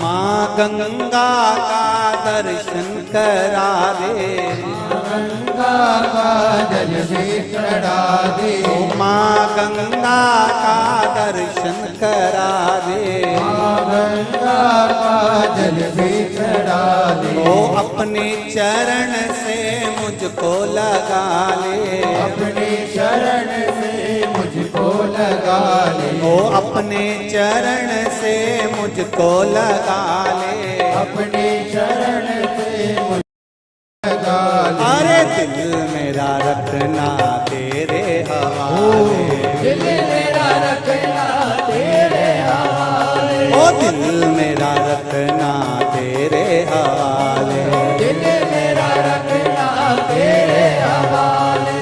ओ काशी वाले ओ डम डमरू वाले, ओ काशी वाले ओ डमरू वाले, ओ काशी वाले ओ डमरू वाले, ओ काशी वाले ओ डमरू वाले। अरे दिल मेरा रखना तेरे हवाले, दिल मेरा रखना तेरे हवाले, ओ दिल मेरा रखना तेरे हवाले, दिल मेरा रखना तेरे हवाले, ओ दिल मेरा रखना तेरे हवाले, दिल मेरा रखना तेरे हवाले, दिल मेरा रखना तेरे हवाले। दिल मेरा रखना तेरे हवाले। आरे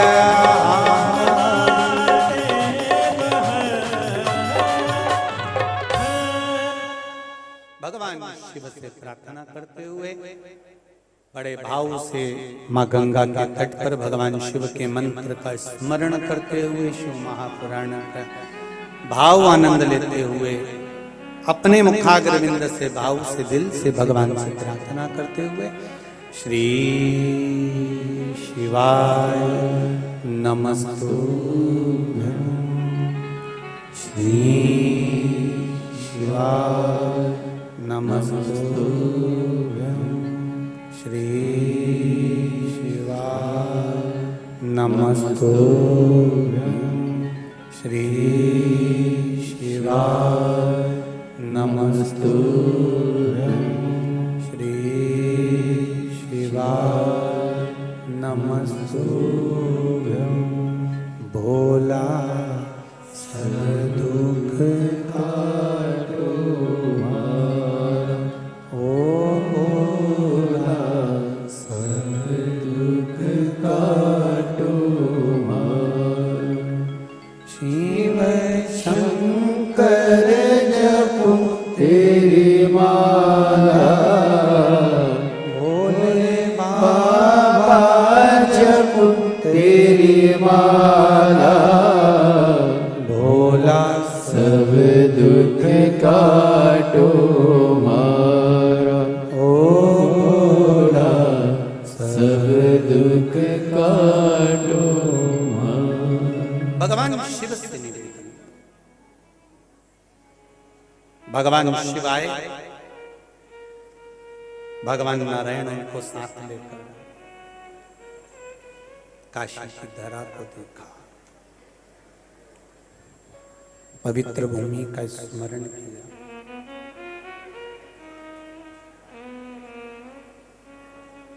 बद्रिकाश्रम भगवान शिव ने नारायण जी को दे दिया।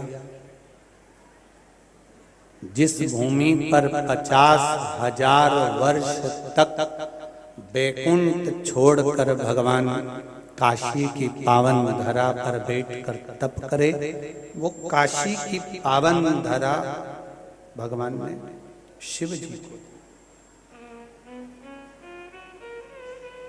भगवान भोलेनाथ को।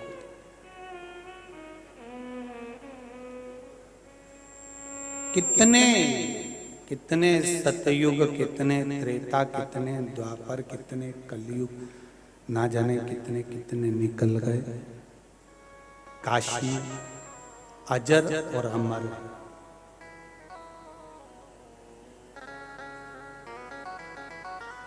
कलयुग आता है सब नष्ट कर देता है, पर काशी नष्ट नहीं होती। प्रलय आता है सब कुछ नष्ट हो जाता है, पर काशी नष्ट नहीं होती। काशी जैसी है वैसी की वैसी रहती है। देवराज ब्राह्मण शरीर के महत्व को नहीं जान पाया कि ये मानव का शरीर जो मिला है बड़ी मुश्किल से मिला।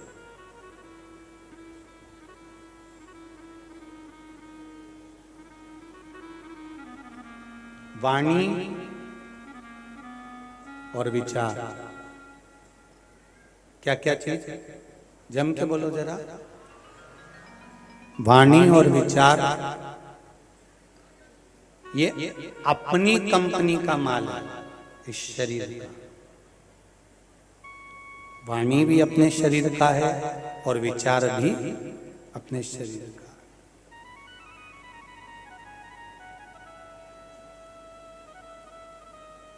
ये दो चीजें अपनी कंपनी की हैं।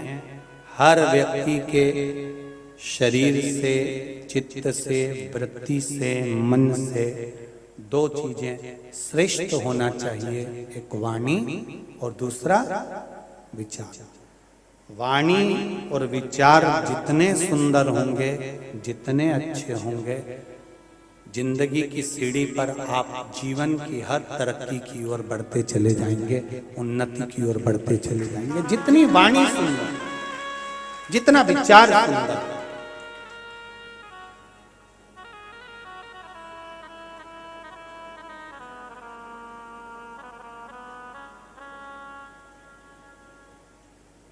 हम वाणी की भी सुंदरता रखें और हम विचारों की भी सुंदरता रखें।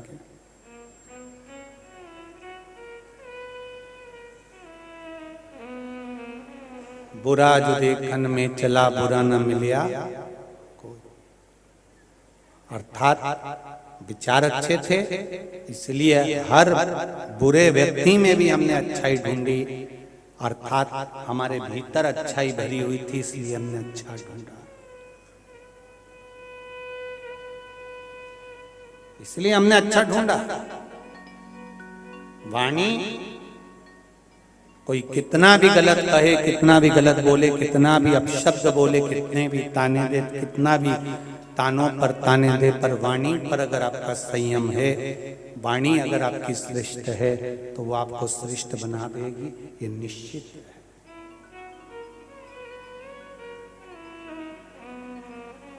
आपकी वाणी, हम कई बार कथाओं में कहते हैं कि जितने भी पत्रकार बंधु कथाओं में आते हैं उनकी जो कलम की श्रेष्ठता होती है,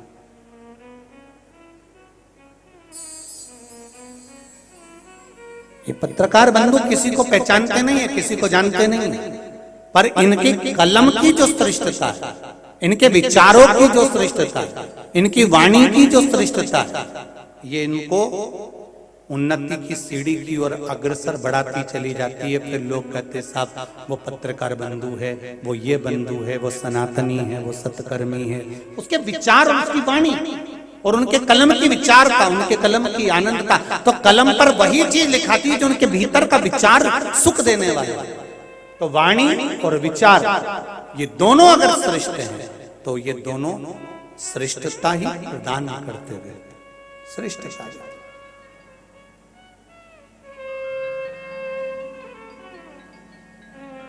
एक बार देवऋषि नारद जी से भगवान शंकर ने प्रश्न कर लिया था। एक प्रश्न था बाबा देवदिव्य महादेव का। जब देवऋषि नारद काशी भ्रमण के लिए आए, काशी भ्रमण करते करते देवऋषि नारद से भगवान शंकर ने कहा, नारद जी कैसे आए हो?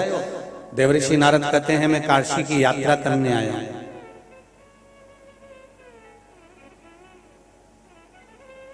मैं तीर्थ यात्रा करने आया। यात्रा का मतलब जानते हो आप? हाँ, क्या होता है? देवऋषि नारद ने कहा, यात्रा का मतलब होता है कि जो अनजान है उनसे भी जय सीताराम हो जाती है।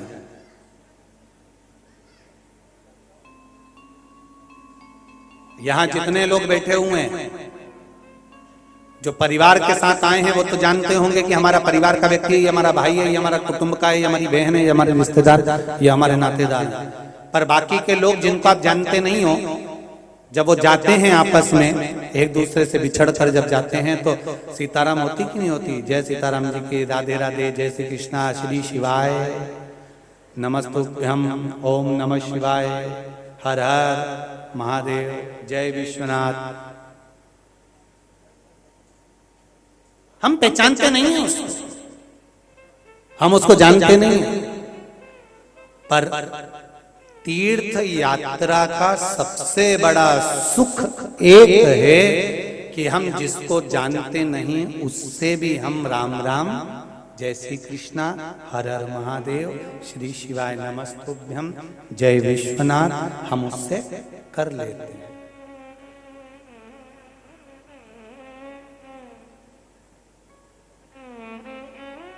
घर में और बाहर में यही अंतर है। जब हम तीर्थ यात्रा करने जाते हैं तो दूसरे से हर हर महादेव कर लेते हैं, और जब हम अपने रिश्तेदार के साथ कहीं घूमने जाते हैं तीर्थ यात्रा के अलावा, तो ये निश्चित है 5 दिन 7 दिन की यात्रा में एक ना एक दिन आपस में एक दूसरे का मुंह भगोना जरूर होगा। ये निश्चित है, इसको कोई टाल नहीं सकता।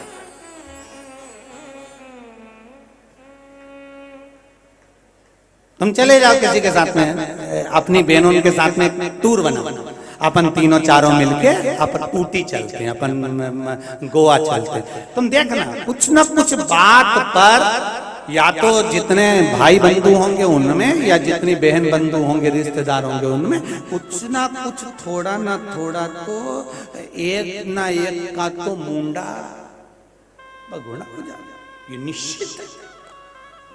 और तीर्थ करने जाओ तुम,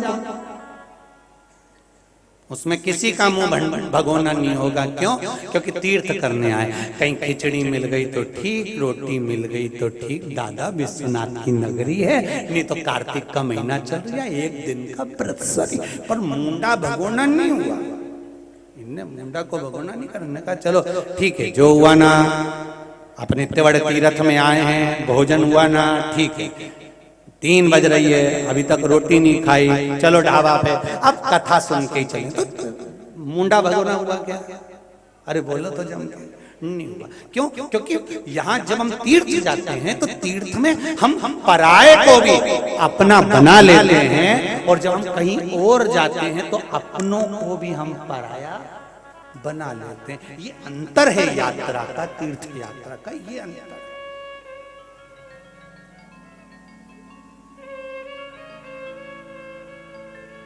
अब तुम यहीं देख लो ना, ये काशी में कथा हो रही है। एक बेटी ने निर्णय लिया अपने माता पिता का कि मम्मी पापा को कथा सुनना है, मेरी माँ रोज टीवी पे कथा सुनती है, उनको मैं कथा सुनाऊंगी।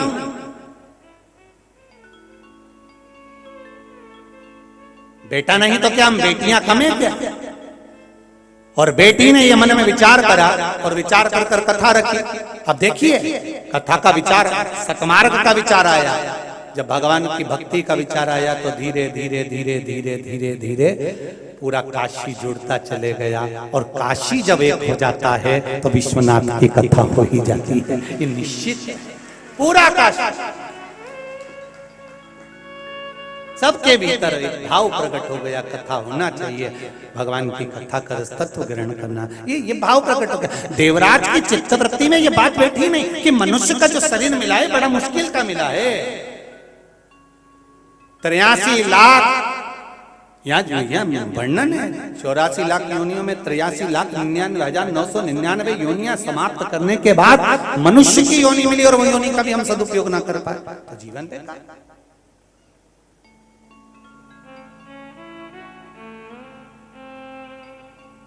लगा देवराज ने चोरी का धन लेकर गया, शिव मंदिर में पहुंचा, कथा हो रही थी, उसके कानों में पड़ गई, निकला बेलपत्री के वृक्ष की छांव में प्राण छूट गए। शरीर में ताप, शरीर में कष्ट।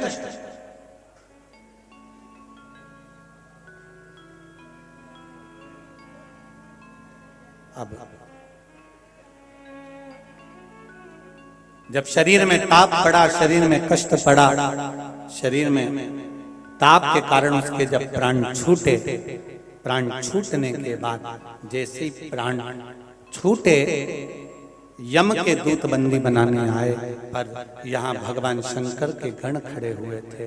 पूछा कि ये आखिर कारण क्या है कि यमदूत इसको बंदी नहीं बना सकते? तो कहा कि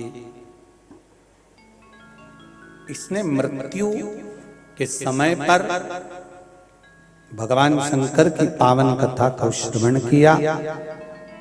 माता जो 1 लोटा जल चढ़ाती थी उसका पुण्य इसको प्राप्त हुआ, और बेलपत्री के वृक्ष की छांव में इसके प्राण गए, इसलिए ये नरक नहीं जाएगा, ये बैकुंठ को जाएगा, इसलिए इसको नरक का भोग नहीं भोगना पड़ेगा।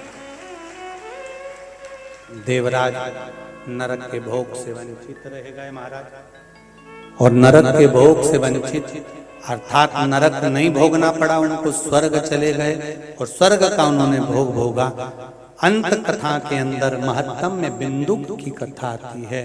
चंचुला देवी का पति बिंदुक प्रेत योनि में इसलिए पड़ गया क्योंकि वो चोरी का धन लेकर आ रहा था, दीवार पर से नीचे कूदा तो पानी के कुंड में गिरकर मर गया। पहले भी आपको कथा में कहा, 3 तरह से मरे हुए व्यक्ति को स्वर्ग नहीं है, 3 तरह से मरे हुए व्यक्ति को मोक्ष नहीं है। पहला पानी में डूबकर मरा हुआ, दूसरा स्त्री के हाथ से मरा हुआ, तीसरा सर्प के डसे से मरा। इनकी मुक्ति नहीं है।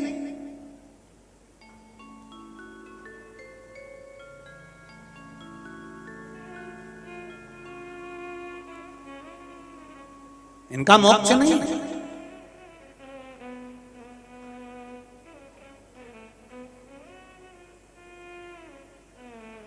कई लोगों की आदत रहती है ऐसा, नदी में नहाने जाना है, कई लोगों की आदत रहती है। आपसे निवेदन है, आप यहाँ घाट पर अगर कथा श्रवण करने के लिए गंगा के तट पर आए हो तो हाथ जोड़ के निवेदन है, काशी विश्वनाथ का जहां मंदिर है उनके नजदीक में जो गंगा जी बह रही है, यहाँ से वहां जाओ और वहां जाकर विश्वनाथ के चरणों की गंगा का स्नान करो। पर यहाँ जो गंगा बह रही है इसमें कोई भी अंदर जाने का प्रयास मत करो, वहां जाओ, क्योंकि कुछ कदम चलकर जब हम विश्वनाथ के चरणों में जाएंगे और उसके चरण की गंगा में नहाएंगे तो ये निश्चित है कि हम उसके चरणों से जरूर मिल पाएंगे, ये निश्चित है।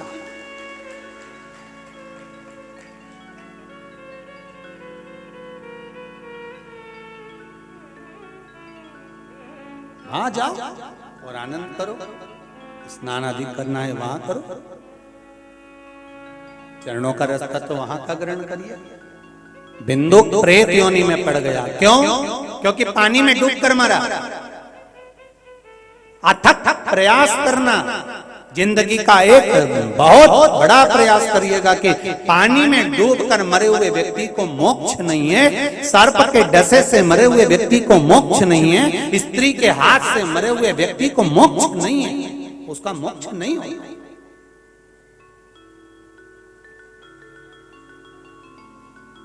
उसकी मुक्ति नहीं, बिंदुक को मुक्ति नहीं, प्रेत योनि मिल गई, भटक रहा है, प्रेत योनि में भटक रहा है।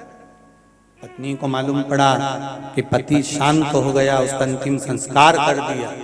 अंतिम संस्कार करने के बाद, अंतिम संस्कार के बाद में गांव के लोग सब काशी जा रहे थे और आज चंचुला देवी के मन में यह भाव प्रकट हो गया कि मैं भी काशी चली जाऊं, मैं भी काशी जाऊं। जितने लोग भारत की भूमि के, जितने लोग इस पावन कथा को देश और विदेश में बैठकर सुन,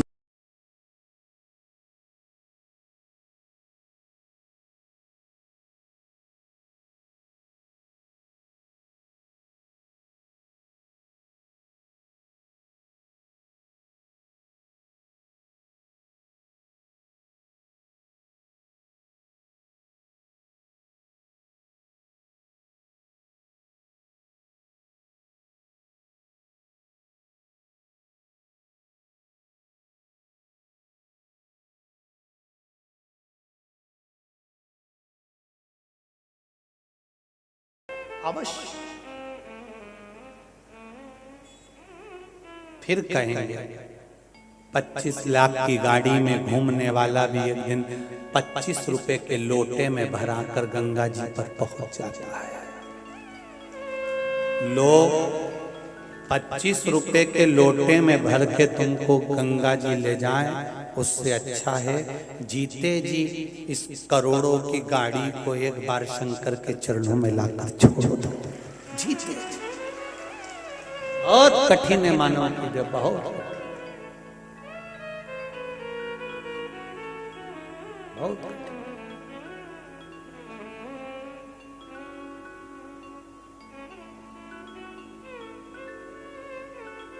पूरी दुनिया में लोग मरते हैं तो रोते हैं, पर काशी में मुर्दे को जलाकर भी लोग प्रसन्न होते हैं। क्यों?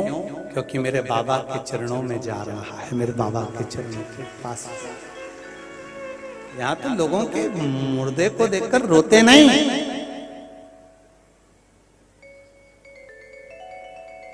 कहीं होती है मसान की होली,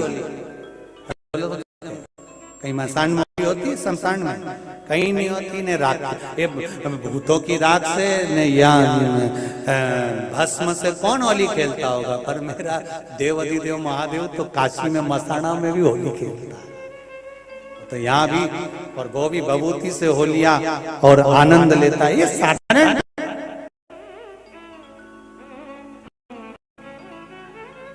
साधारण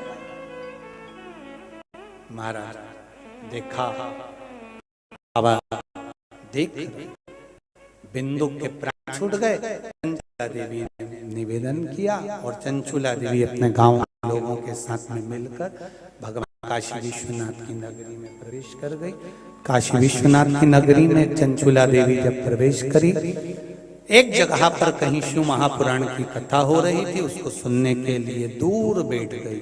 कथा सुनी, मन में भाव प्रकट हो गया कि कितनी सुंदर कथा है, और मैंने ब्राह्मण के मुख से सुना है, मैंने बाबा के मुख से सुना है कि पापी से पापी जीव भी एक बार अगर शंकर की कथा का रसतत्व ग्रहण कर लेता है तो वो भगवान शंकर के कैलाश धाम में शिव का गण बन जाता है। तो क्यों मैं अपने पति को सेवन कराऊं, क्यों ना मैं अपने पति को ये पावन कथा का रसतत्व ग्रहण कराऊं। ये मन में भाव प्रकट हो गया, और भाव प्रकट हुआ तो गंगा जी नहाने के लिए गई। गंगा नहा कर आ रही थी तो गंगा जी से उसने एक ही बात मांगी, हे गंगा मैया, मुझे मेरे पति का यत्न बता दे। बस गंगा मैया से प्रार्थना करी, और गंगा जी से प्रार्थना कर कर सीढ़ी चढ़कर ऊपर पहुंची, और ऊपर पहुंचते से पांव उसका फिसला तो प्राण गए। तो वो नरक नहीं पड़ी, वो सीधे कैलाश धाम में माता पार्वती जी की सहेली बन गई, पार्वती जी की सखी बनकर विराजमान हो गई। पर मौन रहती, चुप रहती, कुछ बोलती नहीं, कुछ भी नहीं बोलती, एकदम चुप। पार्वती जी उसके पास में आकर बैठी तो पार्वती जी ने पूछा, पार्वती जी ने उससे निवेदन किया, क्या बात है चंचुला, तो बोलती क्यों नहीं है, तेरे शब्द कहाँ है? चंचुला कहती है, मैं अपने पति के लिए सोचती हूँ, विचार करती हूँ, इसकी होगा क्या? मेरा पति प्रेत योनि में पड़ा, इसकी मुक्ति कैसे होगी, इसके मोक्ष का क्या मैं उपाय करूं, वो बताओ। इसकी मुक्ति का कोई उपाय। पार्वती जी ने कहा, एक काम करो, तुम रुका जी के पास जाओ, देव ऋषि नारद के पास जाओ। देव ऋषि नारद के पास गए, तुमरुका जी के पास गए। तुमरुका जी ने कहा, मैं कथा तो कह दूंगा, पर जोड़ा कौन बैठेगा वहां, यजमान बनाकर किसको बिठाऊंगा, मैं यजमान के पद पर किसको विराजमान करूंगा, बताओ। तब चंचुला देवी की आंख में जल था। पार्वती जी ने कहा, तू चिंता मत कर, देव अधिदेव महादेव से कहे, जोड़ा उसी ने बनाया है, कथा भी वही सुनाएगा। शंकर भगवान से प्रार्थना करी, शिव जी ईश्वर जी बन गए, माता पार्वती जी गोरा जी बन गई, और गणा और गौर बनकर ईश्वर जी और गोरा जी बनकर शिव महापुराण के यजमान बनकर कथा का रसतत्व ग्रहण करने के लिए चल, कथा का रसतत्व ग्रहण करने के लिए चले।